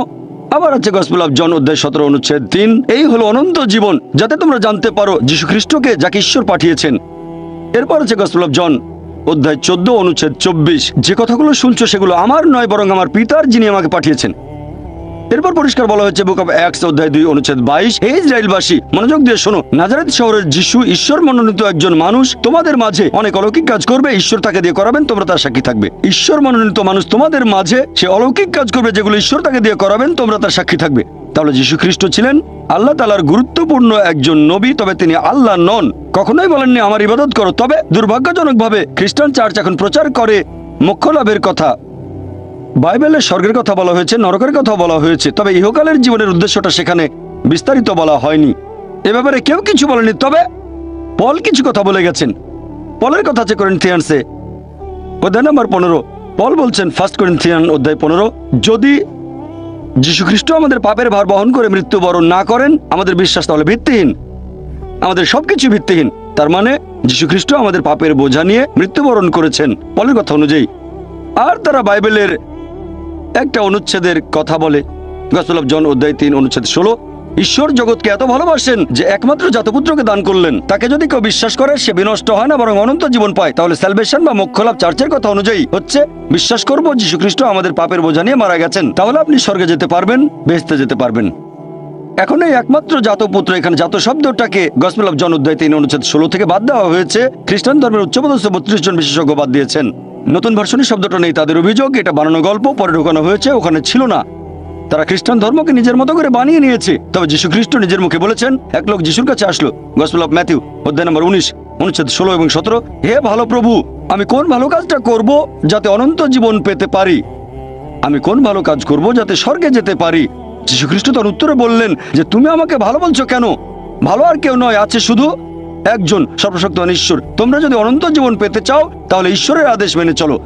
যিশু বলেননি যে তোমরা যদি বেহেশতে যেতে চাও তাহলে বিশ্বাস করতে হবে আমি তোমাদের পাপ বহন করেছি। তিনি এই কথা কখনোই বলেননি, বলেছেন ঈশ্বরের আদেশ মানো। আর যীশু খ্রিস্ট নিজের মুখে বলেছেন বাইবেলের গসপেল অফ ম্যাথিউ অধ্যায় 5 অনুচ্ছেদ 17 থেকে 20, তোমরা ভেবো না যে আমি আগের নবীদের বিধি ব্যবস্থা ধ্বংস করতে এসেছি। আমি এগুলো ধ্বংস করতে আসিনি, এসেছি পূরণ করতে। আকাশ ও পৃথিবী লোপ না হওয়া পর্যন্ত এই বিধি ব্যবস্থার একটা বিন্দু বিসর্গ লোপ পাবে না, সবই পূর্ণ হবে। আর যারা এই বিধি ব্যবস্থা পালন করে অন্যদেরকে শিক্ষা দেয় তারা স্বর্গের রাজ্যে মহান গণ্য হবে। আর যারা এই বিধি ব্যবস্থার সামান্য একটু আদেশ অমান্য করে তাদের স্বর্গ রাজ্যে তুচ্ছ গণ্য করা হবে। যদি তোমাদের ন্যায়নিষ্ঠতা শিক্ষক আর ফরিসীদের ন্যায়নিষ্ঠকে অতিক্রম না করে তাহলে তোমরা স্বর্গের রাজ্যে প্রবেশ করতে পারবে না। যদি ভালো খ্রিস্টান হতে চান তাহলে ঈশ্বরের সব আদেশ মানতে হবে, যে ঈশ্বর কেবলমাত্র একজন মূর্তি পূজা করবো না, মুসা আলাইহিস সালাম যেগুলো করতে বলেছিলেন। তাহলে দেখতে পাচ্ছেন বাইবেল নিয়ে যদি গবেষণা করেন দেখবেন সেখানে মাত্র একজন ঈশ্বরের কথা আছে, ট্রিনিটি না। আল্লাহ পবিত্র কোরআনে বলেছেন সূরা নিসা অধ্যায় 4 আয়াত 171, ওয়ালা তাকুলু সালাসা, তোমরা ট্রিনিটি বলো না, ইনতাও খায়রুল লাকুম, নিবৃত হবে, এতে তোমাদের কল্যাণ। যদি বলেন ঈশ্বর একের ভিতরে 3, সেটা হবে শিরক, মোক্ষ লাভ করতে পারবেন না। ট্রিনিটি সম্পর্কে কোথাও বলা হয়নি, বাইবেলের কোনো জায়গাতে ট্রিনিটি উল্লেখ করা হয়নি, তবে শব্দটা কোরআনে আছে। সূরা নিসা অধ্যায় 4 আয়াত 171, তো ছাড়াও আছে সূরা মাইদা অধ্যায় 5 আয়াত নাম্বার 73, বলা হয়েছে লাকাদ কাফারা আল্লাযিনা ক্বালু ইন্নাল্লাহু সালিসু সালাসা, তারা কুফরি করছে, ধর্মের অবমাননা করছে যারা বলে যে আল্লাহ তিনের মধ্যে একজন। বাইবেলের কোনো জায়গায় ট্রিনিটি শব্দটা ব্যবহার করা হয়নি, এর কাছাকাছি শব্দটা আছে ফার্স্ট এপিস্টল অফ জন অধ্যায় 5 অনুচ্ছেদ 7, বলা হয়েছে স্বর্গের রাজ্যে 3 জন হিসাব লিপিবদ্ধ করেন, পিতা পুত্র পবিত্র আত্মা, আর এরা 3 জন এক। এখন বাইবেলের এই অনুচ্ছেদটা খ্রিস্টান ধর্মের উচ্চপদস্থ 32 জন বিশেষজ্ঞ বাইবেল থেকে বাদ দিয়েছেন, কারণ তাদের মতে এটা বানানো গল্প, পরে ঢুকানো হয়েছে। এই শব্দটা কখনোই এখানে ছিল না। তাহলে ট্রিনিটি শব্দের কাছাকাছি যে অনুচ্ছেদ ট্রিনিটি বলা হয়নি, তবে কাছাকাছি, সেটাকে বাদ দিয়েছেন কারণ এটা বানানো গল্প। তাহলে বুঝতে পারছেন, যদি যাচাই করতে চান কোনটা সঠিক বাইবেলে, তখন দেখবেন ফুরকান, এটাই হলো মানদণ্ড। এই মানদণ্ডই বলবে কোনটা সঠিক কোনটা বেঠিক। যদি তুলনা করে দেখেন আর খ্রিস্টানদের বাইবেল পড়েন, বাইবেলে কখনোই বলা হয়নি যে যীশু খ্রিস্ট সর্বশক্তিমান ঈশ্বর। বলা হয়েছে কেবল এক ঈশ্বরের উপাসনা করবেন। যীশু খ্রিস্টকে জিজ্ঞেস করা হয়েছিল যে ঈশ্বরের প্রথম আদেশটা কি, এটা আছে গসপেল অফ মার্ক অধ্যায় নম্বর 12 অনুচ্ছেদ 29, বলা হয়েছে শামা ইসরাঈল আদনাল হাইন ওয়া আদনাল খাদ, এই হিব্রু রীতির মানে শোনো হে ইসরায়েলবাসী, প্রভু আমাদের ঈশ্বর কেবল একজন। এখন খ্রিস্টানদের বাইবেল পড়ে দেখবেন আমাদের জীবনের সঠিক উদ্দেশ্য বলা হয়নি, এটা অস্পষ্ট। আর খ্রিস্টানদের চার্চ পলের শিক্ষাগুলো গ্রহণ করেছে। সেন্ট পল বলেছেন যদি বিশ্বাস করো যিশু তোমার পাপ নিয়ে মারা গেছেন তাহলে তুমি স্বর্গে যেতে পারবে। তারপর যা খুশি করেন, চুরি করেন, ধর্ষণ করেন, যে কোনো অপরাধ করতে পারেন, যদি আমার পাপের বোঝা নিয়ে যীশু খ্রিস্ট ক্রুশবিদ্ধ হয়ে মৃত্যুবরণ করে থাকেন তাহলে আমি যা খুশি করতে পারি। যেমন ধরেন কেউ আমাকে বললো একটা রেস্টুরেন্টে গিয়ে যা ইচ্ছে খেতে পারেন, আমি বিল দিয়েছি, তখন আমি ইচ্ছে মতো খাবো, চিকেন মাটন বিরিয়ানি যা ইচ্ছে খেতে পারি। তাহলে যীশু খ্রিস্ট যদি আমার পাপের বোঝা নিয়ে মৃত্যুবরণ করেন তখন যে কোনো পাপ করতে পারবেন, তারপরে বেহেশতে যাবেন, শুধু মানবেন যিশু পাপের বোঝা নিয়ে মারা গেছেন। তাহলে খ্রিস্টানদের চার্চ এটা শিক্ষা দেয়, বাইবেলে এমন কথা বলা হয়নি। এজন্য আমার ভিডিও ক্যাসেট দেখতে পারেন, similarities between Islam and Christianity, সেখানে সাদৃশ্যগুলোর কথা বলেছি। সেজন্যই বলেছিলাম যীশু খ্রিস্ট মানুষকে যে শিক্ষা দিয়েছেন সেটা ইসলাম, মানে আল্লাহর কাছে আত্মসমর্পণ। রবি, আর আমি আইআইটির ছাত্র। আপনি বললেন ভালোবাসার কথা। আমার কাছে যেটা মনে হয় যে প্রেম, আমি যদি ভগবানকে প্রেম করি তাহলে এই সততা ইত্যাদি আপনি যে ভালো গুণাগুণের কথা বলেছেন যেগুলো আমাদের মধ্যে থাকা উচিত, আল্লাহর একজন বান্দার যেগুলো থাকা উচিত, সেগুলো তো তখন এমনিতেই চলে আসবে। তাহলে এইসব নিয়ম কেন? আল্লাহ আপনাদের কোরআনে যেগুলো বলেছেন এই নিয়ম মানা কি জরুরি? আমি যদি ভগবানকে প্রেম করি সেটা কি তাহলে যথেষ্ট নয়? শুধু এভাবেই কি আমি ভগবান বা আল্লাহর প্রশংসা করতে পারি না? ভাই একটা প্রশ্ন করলেন, আমি প্রশ্নটা আরেকবার বলছি। আপনি বললেন যে ঈশ্বর ভালোবাসেন আর মানুষ ঈশ্বরকে ভালোবাসেন, আর ঈশ্বরকে ভালোবাসলে যে সব গুণের কথা বলেছিলাম, সততা, দানশীলতা, এগুলো অটোমেটিক্যালি চলে আসবে। তাহলে এটার কি প্রয়োজন আছে যে আমরা আল্লাহ তাআলার নির্দেশ মানব যেগুলো আছে কোরআনে? এটার কি দরকার আছে? ভাই যদি সবকিছু অটোমেটিক্যালি চলে আসে তাহলে আপনিও অটোমেটিক্যালি কোরআনের নির্দেশগুলো মানবেন। তবে সবাই কিন্তু সবকিছু অটোমেটিক্যালি পায় না, বুঝতে পারলেন? তাহলে আল্লাহ যেটা চান, আপনি যদি সৃষ্টিকর্তাকে ভালোবাসেন, যেমন ধরেন আমি বললাম আমার মাকে আমি ভালোবাসি, আমি আমার মাকে ভালোবাসি। আমার মা আমাকে বলল বাচ্চা আমার মিথ্যে বলো না, আমি বললাম মাকে ভালোবাসি, কিন্তু মিথ্যে বললে ক্ষতি কি? আমার মা বলল আমাকে এক গ্লাস পানি দাও, মা তোমাকে খুব ভালোবাসি, তোমাকে পানি খাওয়াতে পারবো না। আমি অসুস্থ, কয়েকটা ট্যাবলেট এনে দাও, মা আমি তোমাকে খুব ভালোবাসি। যদি আমার মায়ের নির্দেশগুলো না মেনে চলি তাহলে এই ভালোবাসা দিয়ে কি হবে? এটা মূল্যহীন, শুধু মুখের কথা। সেজন্য আল্লাহ পবিত্র কোরআনে বলেছেন সূরা আনকাবুত অধ্যায় নম্বর 29 আয়াত নম্বর 2, যদি শুধু মুখে বলো ঈমান এনেছি, আল্লাহ তোমাদের পরীক্ষা করবেন। যদি বলেন আল্লাহকে ভালোবাসেন, আমি আল্লাহকে ভালোবাসি, আল্লাহ এটা ছেড়ে দেবেন না, অবশ্যই পরীক্ষা করবেন। শুধু যদি বলেন আল্লাহকে ভালোবাসি, শুধু যদি বলেন ঈমান এনেছি, আল্লাহকে বিশ্বাস করি, অবশ্যই আল্লাহ আমাদের পরীক্ষা করবেন। তাহলে এই জীবন একটা পরীক্ষা। এরপর যখন পরীক্ষা দিতে যাবেন, আপনি যদি সেই পরীক্ষার নিয়ম কানুন না জানেন তাহলে সমস্যা হবে। যেমন ধরেন, আপনি একটা পরীক্ষা দিতে বসবেন, প্রথমে আপনি দেখবেন সেই পরীক্ষার সিলেবাসটা কি, তারপর সেই সিলেবাস অনুযায়ী পড়বেন। এখন আল্লাহ বেশ কিছু কথা বলেছেন, আমি আপনার সঙ্গে একমত। কিছু জিনিস বা গুণ যেমন সততা, দানশীলতা, এগুলো মানুষের ভেতরে থাকে, আল্লাহ এগুলো দিয়েছেন। তবে অনেক কিছুই তো আমরা জানি না। মদপান না করাটা ভেতরে থাকে না, দানশীলতার ব্যাপারটা মানুষের ভেতরে থাকে, মানে থাকতে পারে। যেমন কাউকে অত্যাচার করলে আপনার খারাপ লাগতে পারে, কিছু জিনিস আমাদের ভেতরে থাকে। জুয়া না খেলাটা ভেতরে থাকে না। তাহলে কিছু জিনিস ভেতরে আছে আর কিছু নেই। আমাদের যেটা করতে হবে, আমরা আল্লাহ সুবহানাহু ওয়া তাআলার নির্দেশগুলো সব মেনে চলবো। আর আল্লাহ বলেছেন এই জীবন একটা পরীক্ষা। তাহলে আপনি যদি আল্লাহর আদেশগুলো পড়ে না দেখেন, পরীক্ষা পাশ করবেন কিভাবে? আমি কেন এই কোরআন পড়তে বলছি? কারণ এই হলো একমাত্র বই যেটা আল্লাহ তাআলার আসমানি কিতাব, যেটা এখন অবিকৃত অবস্থায় আছে।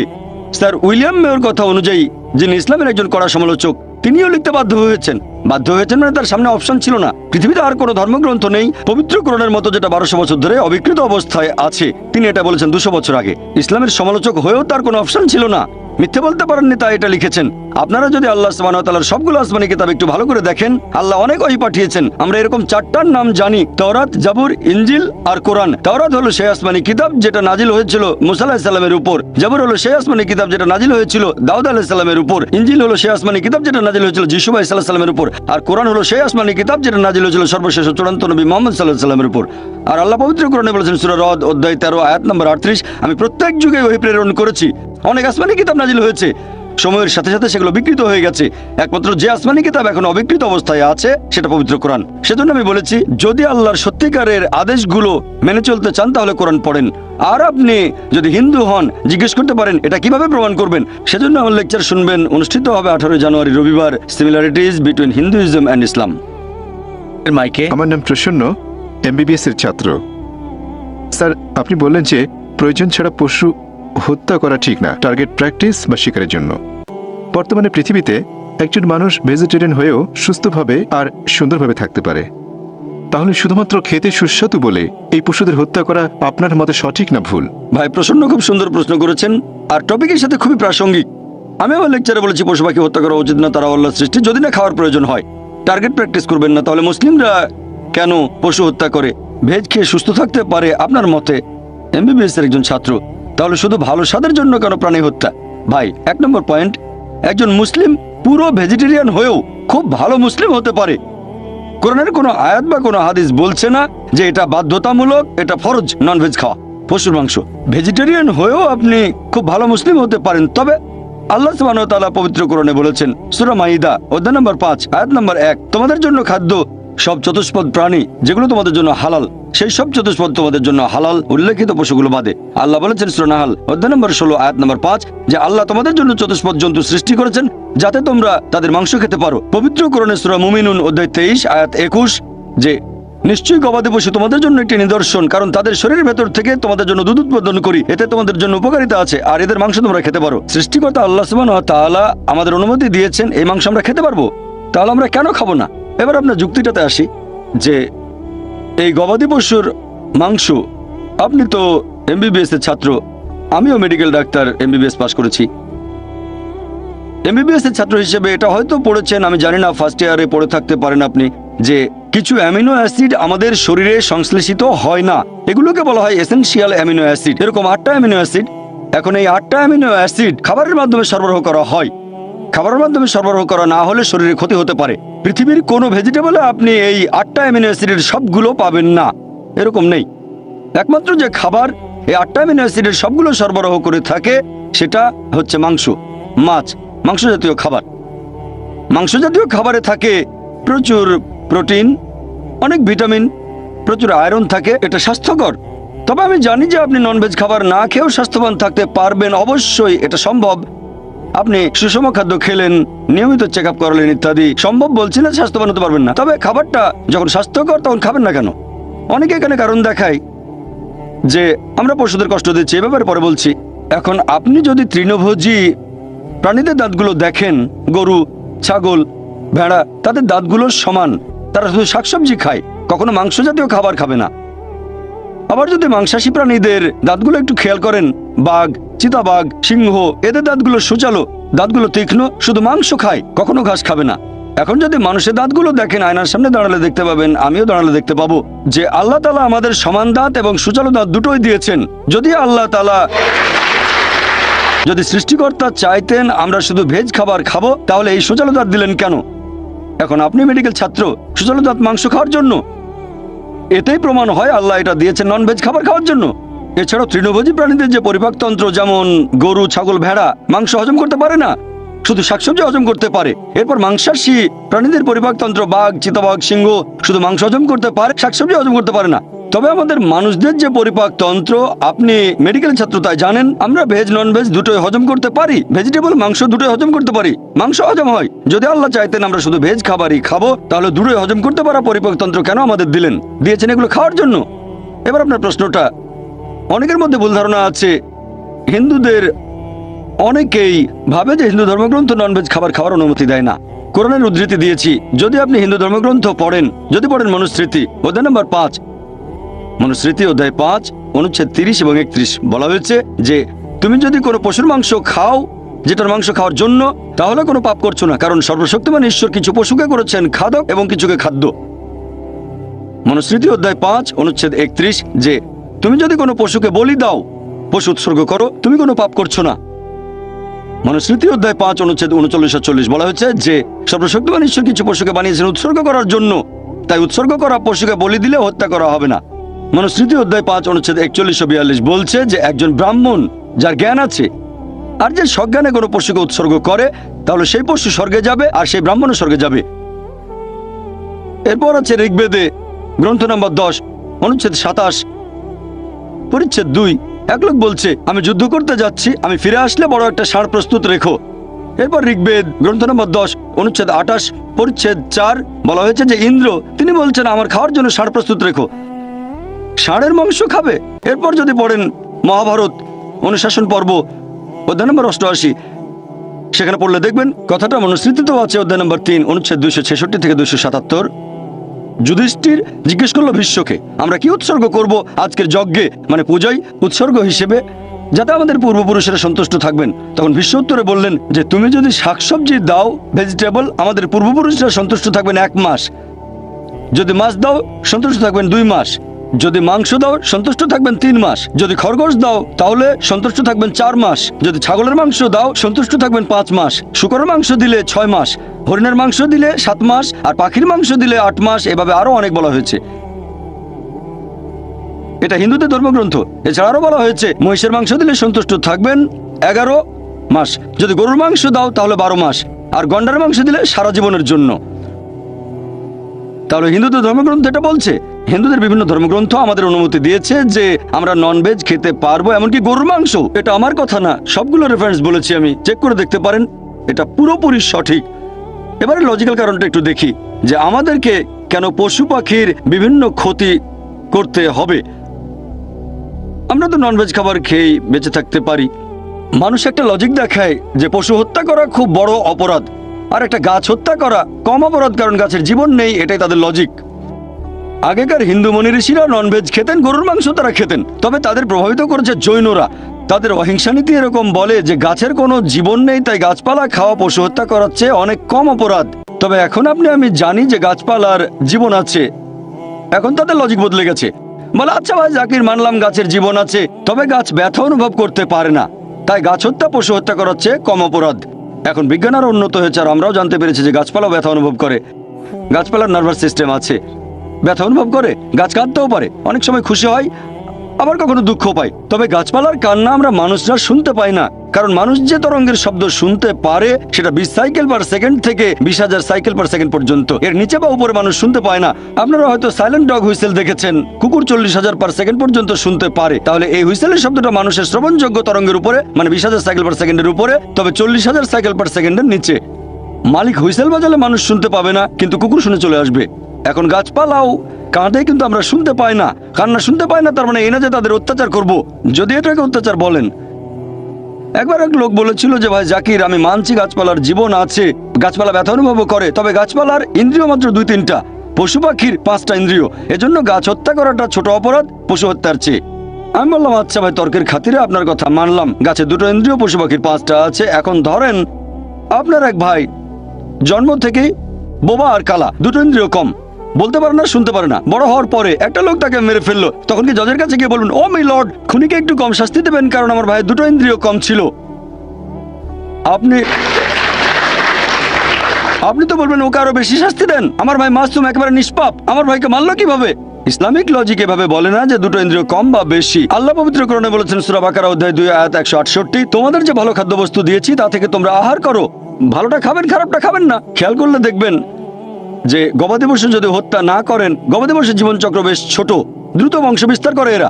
খাবারের জন্য গবাদি পশু হত্যা না করলে একসময় মাত্রাতিরিক্ত গবাদি পশু সমস্যা হয়ে দাঁড়াবে। গরু, ছাগল, ভেড়া খুব দ্রুত বংশ বিস্তার করে এরা। আর একজন ভারতীয় যদি ননভেজ খাবার খেতে না চায় তাতে আমার কোনো সমস্যা নেই। আপনি ননভেজ না খেতে চাইলে আমার তাতে কোনো সমস্যা নেই, ব্যক্তিগতভাবে আমি খুশি, কারণ সব ভারতীয় আর হিন্দুরা ননভেজ খাওয়া শুরু করলে তো মাংসের দাম অনেক বেড়ে যাবে। এবারের প্রশ্ন মহিলাদের মধ্য থেকে আমি দেখতে পাচ্ছি। আপনারা এবার সুযোগ পাবেন। বোন, আপনি প্রশ্ন করুন। আসসালামু আলাইকুম। এই প্রশ্নটা আসলে টপিকের সাথে প্রাসঙ্গিক নয়, তবে আমাদের এক বোন এই ব্যাপারে আপনার মতামতটা জানতে চাচ্ছেন।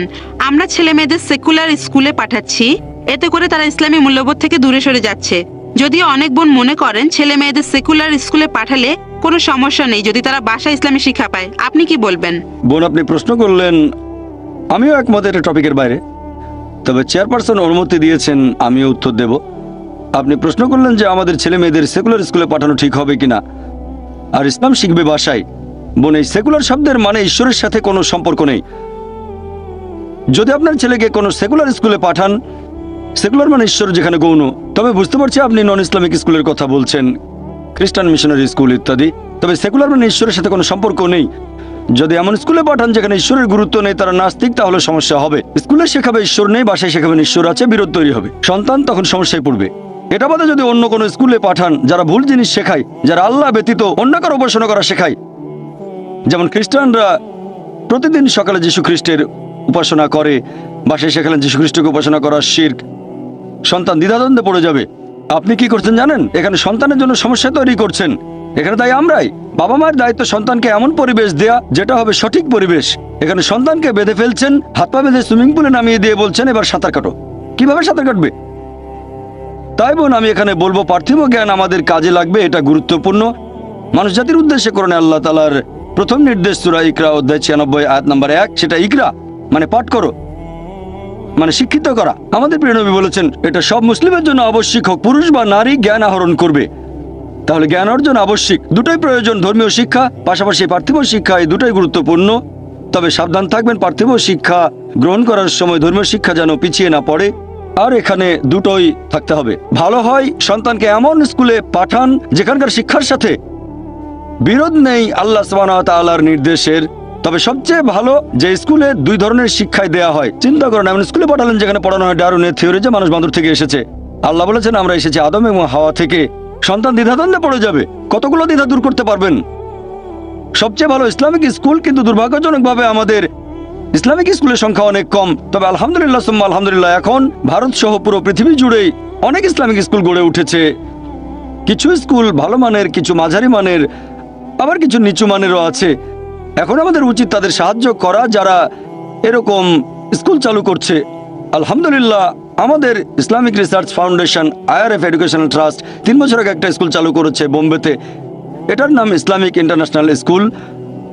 আমরা চেষ্টা করি সন্তানদের সেই শিক্ষা দিতে যেটা আমরা পাইনি ছোটবেলায়, আমাদের যেটা ঘাটতি ছিল।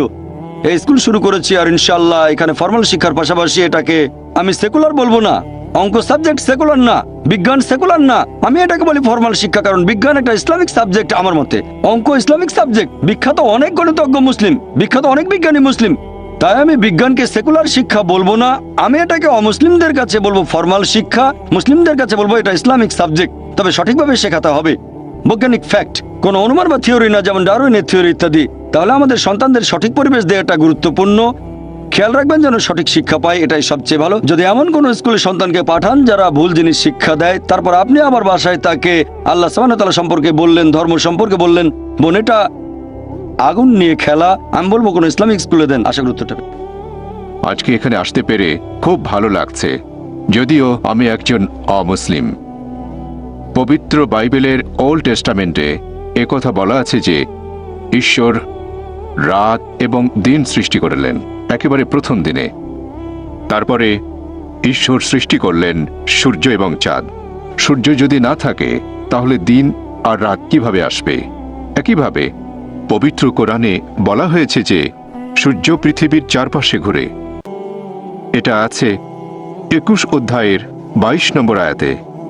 কোরআনে যে ঈশ্বর বিশ্বজগৎকে নিয়ন্ত্রণ করে, আমার সন্দেহ হচ্ছে ঈশ্বর কি বিশ্বজগৎ সৃষ্টির সময় কোনো রকম ভুল করেছিলেন?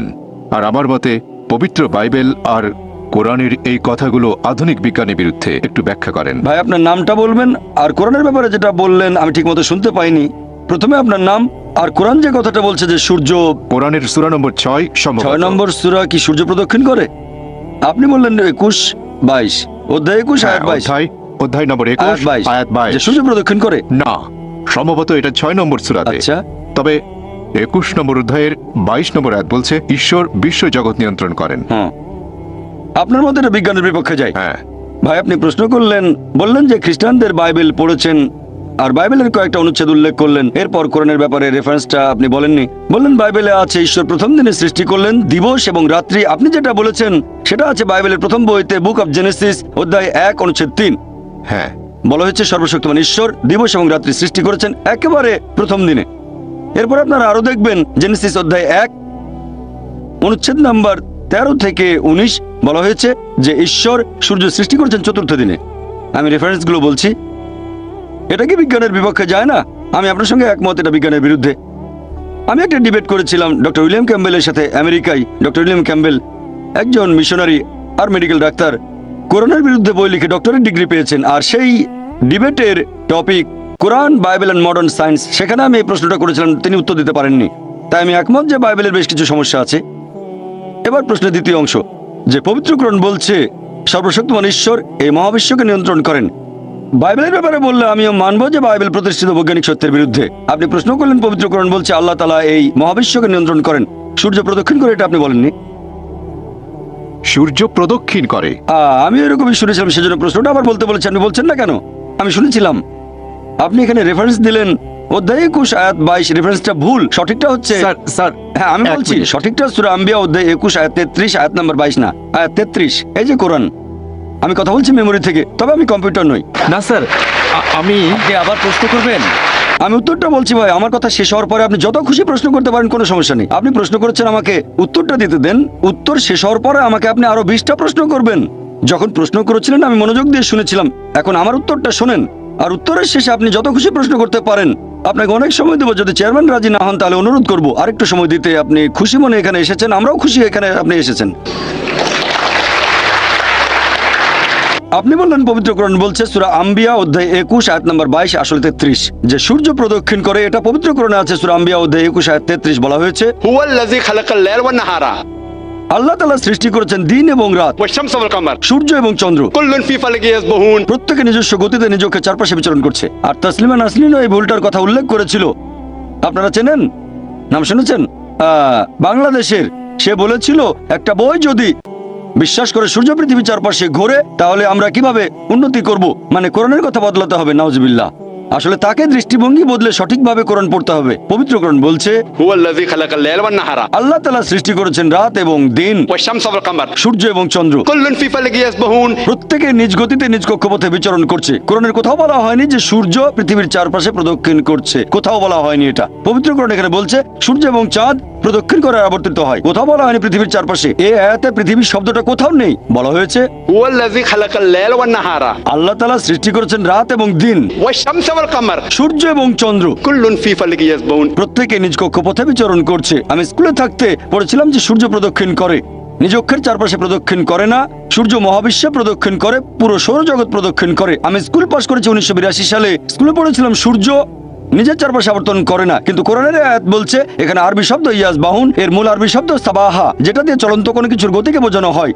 এই সাবাহা শব্দটা দিয়ে যদি মেঝের উপর থাকা কাউকে বোঝায়, তার মানে এই না যে গড়াচ্ছে, সে হাঁটছে এবং দৌড়াচ্ছে। যদি এই শব্দটা দিয়ে পানিতে থাকা কোনো লোককে বোঝানো হয়, তার মানে এই না যে সে ভাসছে, এর মানে সাঁতার কাটছে। আর আল্লাহ যখন এই শব্দটা দিয়ে গ্রহ নক্ষত্র বোঝাচ্ছেন, তার মানে এই না যে সেগুলো উঠছে, এর মানে সেগুলো নিজ অক্ষের চারপাশে আবর্তন করছে। তাহলে কোরআন বলছে যে সূর্য এবং চন্দ্র প্রদক্ষিণের পাশাপাশি তারা নিজ অক্ষের চারপাশে প্রদক্ষিণ করে।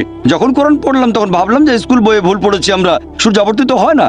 এখন বিজ্ঞান আর উন্নত হয়েছে, তাই আমরা জানি একটা টেবিলের উপর সূর্যের প্রতিবিম্বকে ধরে রাখলে সেখানে দেখতে পাবো সূর্যের কিছু কালো স্পট আছে, আর এই কালো স্পটগুলো আনুমানিক 25 দিনে একবার সম্পূর্ণ ঘুরে আসে। তার মানে সূর্য আনুমানিক 25 দিনে নিজের চারপাশে একবার ঘুরে আসে।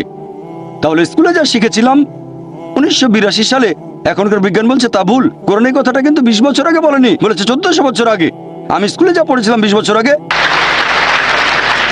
পবিত্র কোরআন বলছে যা জেনেছিলাম তা ভুল। প্রথমে শক পেলাম, তারপরে ব্যাপারটা নিয়ে একটু গবেষণা করে দেখলাম যে কোরআনের কথাই সঠিক, কোরআন ভুল বলেনি, আমার বিজ্ঞানের বই ছিল ভুল।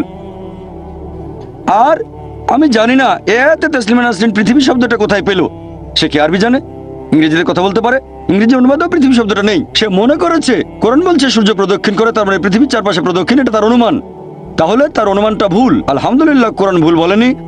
আর আমি আপনার সঙ্গে একমত যে আল্লাহ সুবহানাহু ওয়া তাআলা এই মহাবিশ্বকে নিয়ন্ত্রণ করেন। আর এই কারণেই ফ্রান্সিস বেকনের মত অনুযায়ী, ফ্রান্সিস বেকন একজন বিখ্যাত দার্শনিক, তিনি বলেছেন বিজ্ঞান সম্পর্কে কম জানলে হবেন একজন নাস্তিক, তবে বিজ্ঞান সম্পর্কে গভীর জ্ঞান থাকলে এক সর্বশক্তিমান ঈশ্বরে বিশ্বাস করবেন। আশা করি উত্তরটা পেয়েছেন। আবারও প্রশ্ন করতে চাইলে করতে পারেন, পাল্টা প্রশ্ন করতে চাইলে করে ফেলেন, আমরা আপনাকে ভালোবাসি। স্যার, আমি অধ্যয়ের ব্যাপারে শিওর নই। কোনো সমস্যা নেই, আমি আপনার সমালোচনা করছি না, প্রশ্নটা করেন। আর আমি এখানে সঠিক কথাগুলো বলছি, আপনি যদি ভুল রেফারেন্স দিয়ে থাকেন তাহলে আমি সেটাকে শুধরে দেবো। বলছি না যেটা আপনাকে জানতেই হবে, আপনিও কম্পিউটার না, আমিও কম্পিউটার নই। তবে আমার মনে হয় এটা আছে 8 নম্বর সূরাতে। সম্ভবত সূর্য পৃথিবীর চারপাশে ঘুরছে। কোরআনের কোথাও এটা বলা নেই। আপনাকে আমি বলছি যে আয়াতটা বলেছেন সেটা সূরা আম্বিয়া অধ্যায় 21 আয়াত নাম্বার 33। তসলিমা নাসরিন এটা বলেছিল, এছাড়াও ইসলামের অনেক সমালোচকও বলেছিল।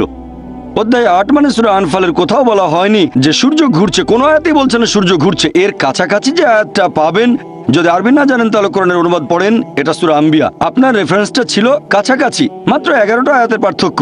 আপনার রেফারেন্সটা ছিল সঠিক, অধ্যায় নাম্বারটা সেটা 21, তবে আয়াতটা 22 নাম্বার ছিল না, সেটা ছিল 33। আপনার কাছে কোরআন আছে? না, অধ্যায় নম্বর 21 আয়াত 22, ঈশ্বর বিশ্ব জগৎকে নিয়ন্ত্রণ করেন। আচ্ছা, আরেকটা, ঈশ্বর মহাবিশ্বকে নিয়ন্ত্রণ করেন। এখন আমি আপনাকে বলি, বিজ্ঞান এখনো এতটা উন্নত হয়নি যে আল্লাহ সুবহানাহু ওয়া তাআলা সম্পর্কে কিছু জানাতে পারবে। একটা লেকচার দিয়েছিলাম, is the Quran God's word, সেখানে বৈজ্ঞানিকভাবে প্রমাণ করেছি যে আল্লাহ সুবহানাহু ওয়া তাআলা আছেন। ভলান্টিয়ারদের অনুরোধ করবো ওনাকে একটা ভিডিও ক্যাসেট দিতে। ভাই আশরাফকে অনুরোধ করছি, আপনি ভলান্টিয়ারদের বলেন আমি আপনাকে গিফট করব একটা video cassette, is the Quran God's word. সেখানে বেশ কিছু বৈজ্ঞানিক বিষয় নিয়ে আমি বলেছি, আর আমি প্রমাণ করেছি বিজ্ঞান দিয়ে যে আল্লাহ সুবহানাহু ওয়া তাআলা অবশ্যই আছেন। তাই আজকের বিজ্ঞান আর সেরা বিজ্ঞানীরা ঈশ্বরকে তারা বাদ দিচ্ছেন না, তারা ঈশ্বরের নকল রূপগুলো বাদ দিচ্ছেন, লা ইলাহা, তারা আল্লাহকে বাদ দিচ্ছেন না, বরং ঈশ্বরের নকল রূপগুলোকে তারা বাদ দিচ্ছেন, লা ইলাহা ইল্লাল্লাহ। বুঝলেন? পৃথিবীর সেরা বিজ্ঞানীরা এটা বলছেন। তারা সবাই ঈশ্বরে বিশ্বাস করেন, বেশিরভাগ, কেউ কেউ হয়তো বিশ্বাস করে না, তবে বেশিরভাগ বিজ্ঞানী মানেন একজন সৃষ্টিকর্তা অবশ্যই আছেন। বিশ্বজগৎ কিভাবে সৃষ্টি হয়েছে, বর্তমানের বিজ্ঞান আমাদের বলছে যে এই বিশ্বজগৎ কিভাবে সৃষ্টি হয়েছে, কিভাবে? বিগ ব্যাং এর মাধ্যমে, ঠিক? হ্যাঁ, খুব ভালো, বিগ ব্যাং। আর বর্তমানের বিজ্ঞান বলে যে একেবারে প্রথম দিকে ছিল বিন্দু, পুরো বিশ্বজগৎ, তারপর সবকিছু আলাদা হয়ে গেল, একটা বিস্ফোরণ, সেখান থেকে হলো গ্যালাক্সি, তারপর হলো নক্ষত্র, বিভিন্ন গ্রহ, চাঁদ, সূর্য, আমাদের এই পৃথিবী। এটাকেই বলা হয় বিগ ব্যাং। আমরা এই বিগ ব্যাং সম্পর্কে কবে জানতে পেরেছি? 20 বছর, 30 বছর, 40 বছর আগে, ঠিক? হ্যাঁ, ঠিক। আল্লাহ পবিত্র কোরআনে বলেছেন সূরা আম্বিয়া অধ্যায় নম্বর 21 আয়াত নম্বর 30, আল্লাহ 1400 বছর আগে বলেছেন, আল্লাহ বলেছেন যে অবিশ্বাসীরা কি এটা দেখে না আকাশমণ্ডলী আর পৃথিবী ওতপ্রোতভাবে মিশেছিল? অবিশ্বাসীরা কি দেখে না আন্না সামাওয়াতি ওয়াল আরদা, যে আকাশমণ্ডলী ও পৃথিবী মিশেছিল, আমি তাদের পৃথক করে দিলাম? তাহলে আল্লাহ বলছেন আকাশ আর পৃথিবী একসাথে ছিল, আমি তাদের আলাদা করে দিলাম। বিজ্ঞানীরা এখন এই বিগ ব্যাং সম্পর্কে বলছেন, আর কোরআন 1400 বছর আগেই সেটা সংক্ষেপে বলেছে। এ কথা কে বলতে পারেন? বিজ্ঞান তো সে সময় উন্নত ছিল না। কে? আমাদের স্রষ্টা। এভাবে পুরো একটা লেকচার দিয়েছি। আপনি আমার ভিডিও ক্যাসেট দেখেন, কোরআন এন্ড মডার্ন সায়েন্স আর is the Quran God's word. ইনশাআল্লাহ যদি আপনি খোলা মন নিয়ে দেখেন তাহলে আপনিও এটা মানবেন, আল্লাহ একজন আর তিনি বিশ্বজগতের স্রষ্টা। ধন্যবাদ। আপনি যে কোনো প্রশ্ন করতে পারেন, আমার কখনোই খারাপ লাগবে না। আমি জানি আপনার কথা পরস্পর বিরোধী না হলেও কোনো সমস্যা নেই, এটা আমার কাজ, আমি একজন দায়ী, এটা আমার পেশা। আমার সমালোচনা করতে পারেন, কোরআনের সমালোচনা করতে পারেন, আমার বয়স কম, এগুলো আমি নিতে পারবো, আলহামদুলিল্লাহ, কোনো সমস্যা নেই। আমি কখনোই বিরক্ত হব না, আপনি যে কোনো প্রশ্ন করতে পারেন, কোনো সমস্যা নেই। এখন প্রশ্ন করলেন যে আমি যখন লেকচার দিচ্ছিলাম বলেছিলাম শুধু আনন্দের জন্য আমরা পশু হত্যা করব না, খেলার জন্য। শিকার করে কোনো পশুকে হত্যা করবেন না, কোনো উদ্দেশ্য ছাড়া নয় যে শিকার করে মজা পেলেন। এখন আমরা ননভেজ শুধুমাত্র স্বাদের জন্য খাই তা নয়, খাই বেঁচে থাকার জন্য।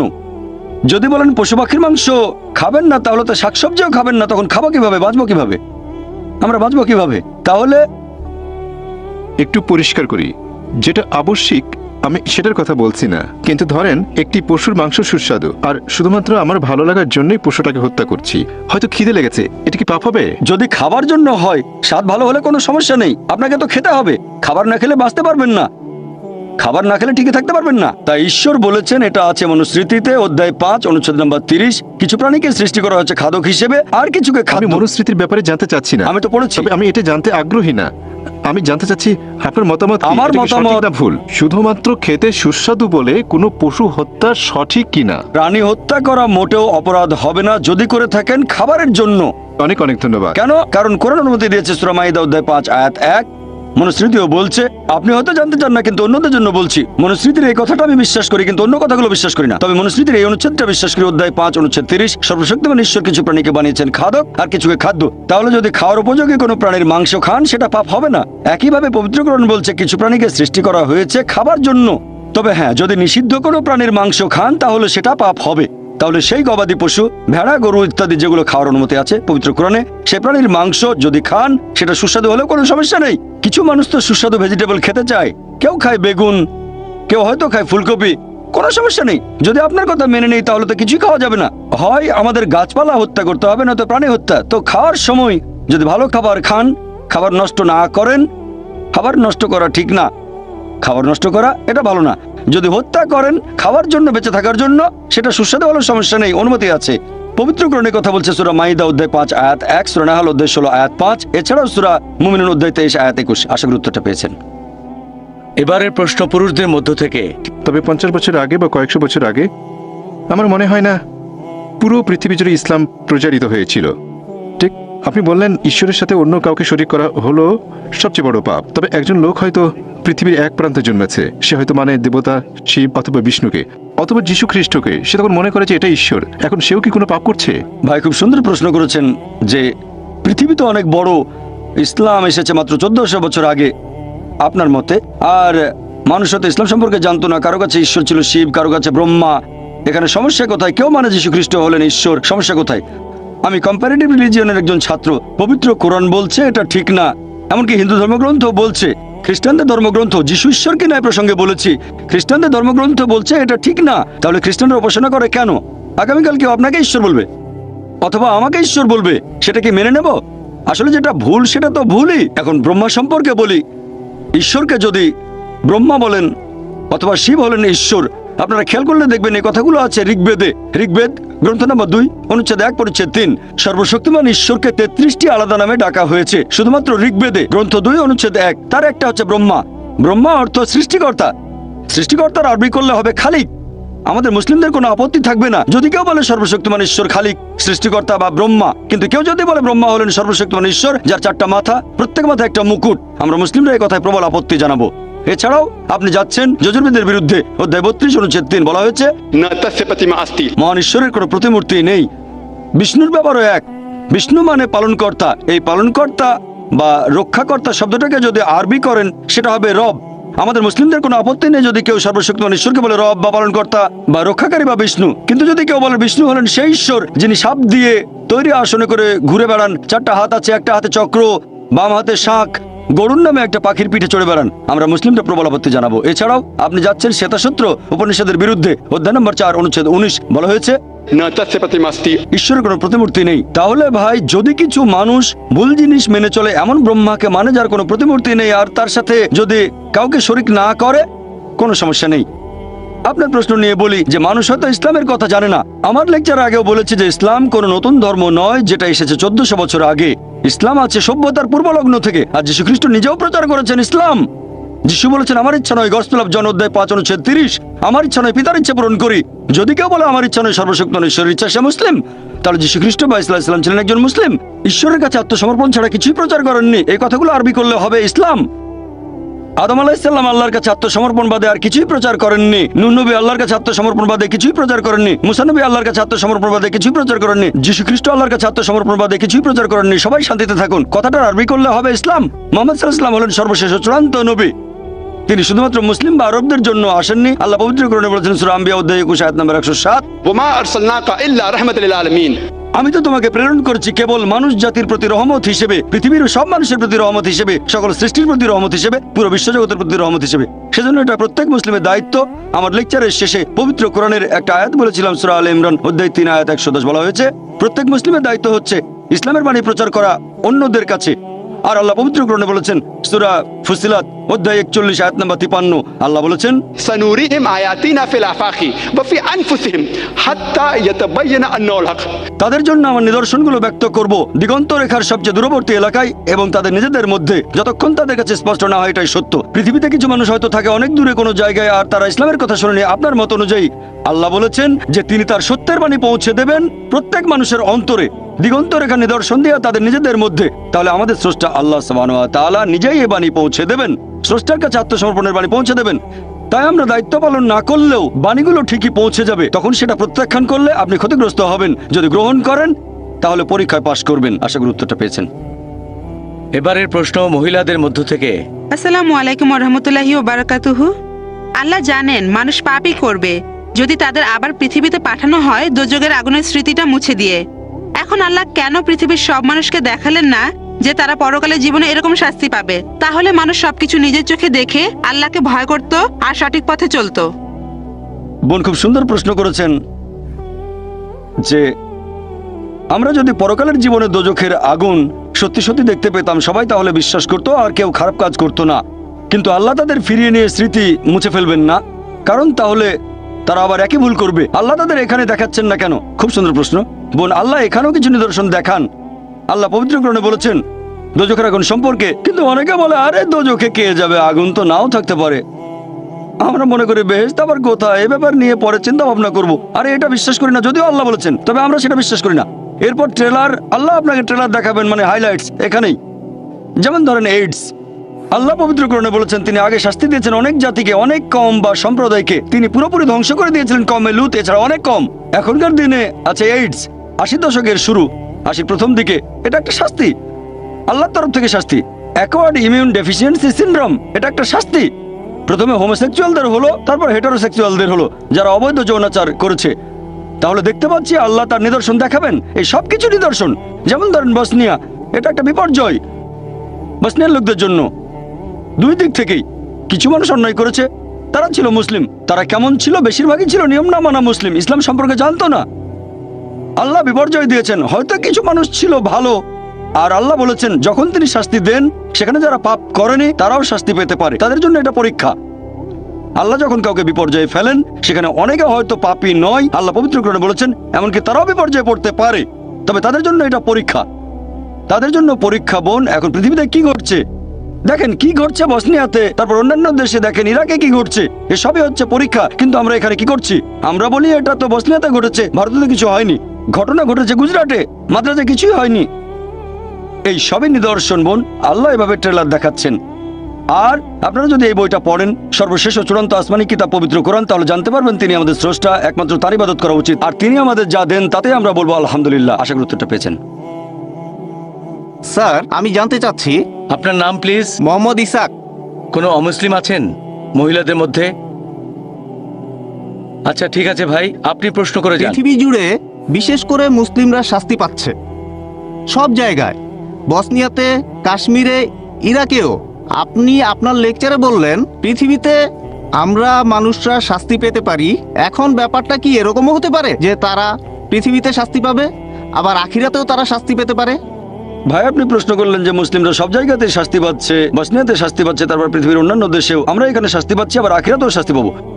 যদি কেউ হয়ে থাকে সত্যিকারের মুসলিম, সত্যিকারের মুসলিম মানে, মুসলিম শব্দের মানে কি আব্দুল্লাহ জাকির সুলতান নয়, মুসলিম মানে আল্লাহর কাছে আত্মসমর্পণ যে করে।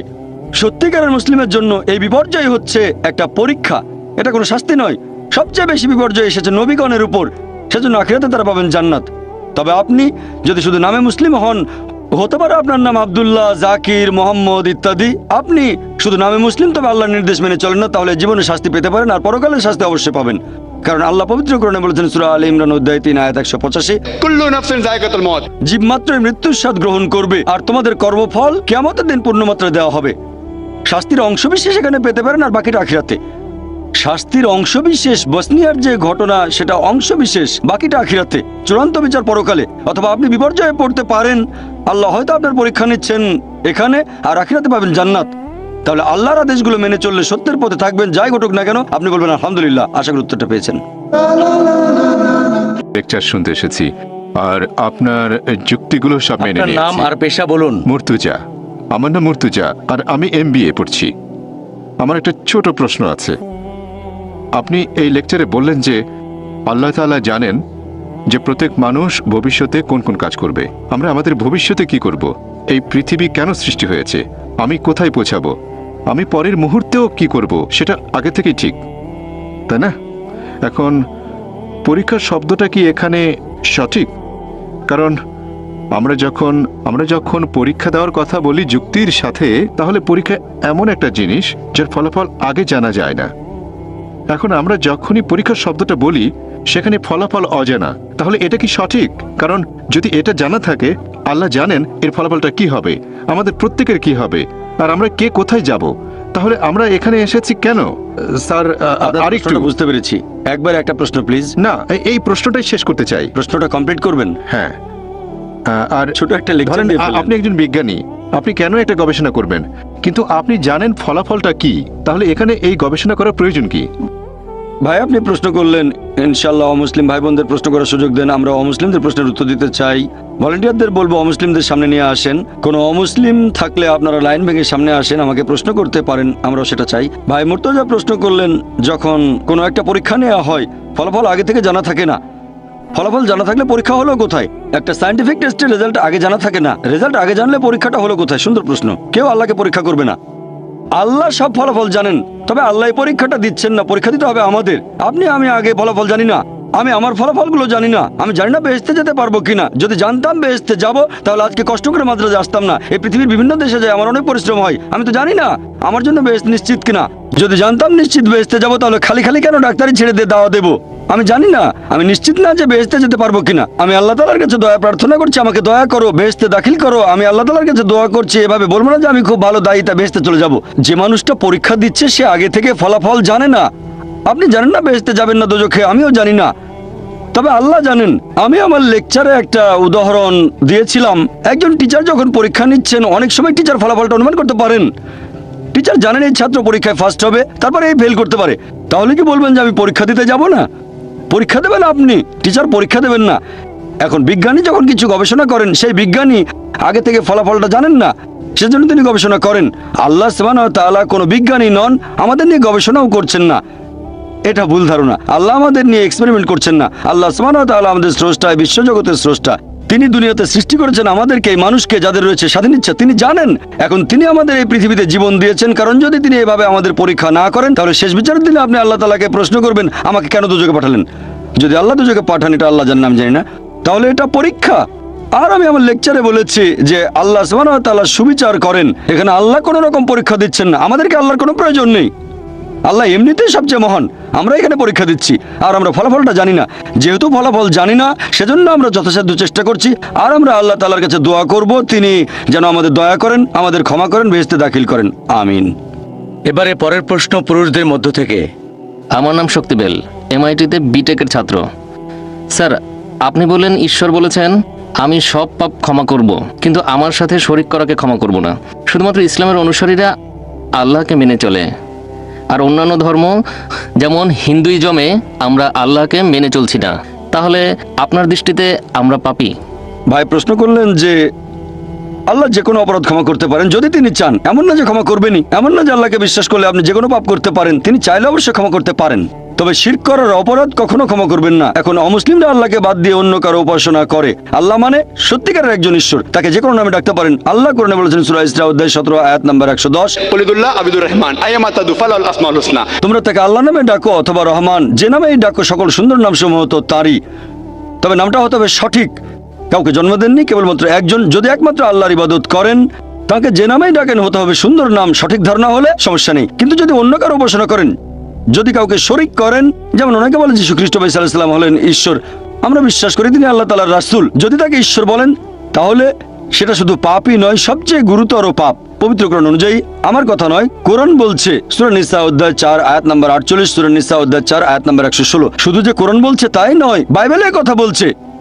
এমনকি বাইবেলও বলা আছে, সর্বশক্তিমান ঈশ্বর বলেছেন, বুক অব ডিউটেরোনমি অধ্যায় 5 অনুচ্ছেদ 7 থেকে 9, তোমরা সর্বশক্তিমান ঈশ্বরের কোনো প্রতিমা তৈরি করবে না, এটা পাপ। এমনকি ঋগ্বেদও বলছে এটা একটা পাপ। যজুর্বেদ অধ্যায় 32 অনুচ্ছেদ 3 বলছে এটা পাপ। তাহলে শুধু কোরআন একাই বলছে না এটা পাপ, এমনকি হিন্দু ধর্মগ্রন্থ বলছে এটা পাপ। ধরেন একজন মুসলিম বললো আমি আল্লাহকে বিশ্বাস করি, তারপর ইবাদত করা শুরু করলো মুহাম্মদ সাল্লাল্লাহু আলাইহি ওয়াসাল্লামকে, নাউজুবিল্লাহ। এটা উদাহরণ দিচ্ছি। সে বললো আমি আল্লাহকে বিশ্বাস করি, তারপর মুহাম্মদ সাল্লাল্লাহু আলাইহি ওয়াসাল্লামকে ইবাদত করা শুরু করলো, তাহলে সে বেহেশতে যেতে পারবে না। একইভাবে কোন খ্রিস্টান যদি এখন যীশু খ্রিস্টের উপাসনা করে, কিন্তু বাইবেল বলছে উপাসনা করা উচিত না, বেদ বলছে অন্য কারো উপাসনা করবে না, তাহলে আপনাদের বেদ অনুযায়ী আপনি হবেন পাপী, তারপর ভগবদ্গীতা অনুযায়ী আপনি হবেন পাপী, তারপর উপনিষদ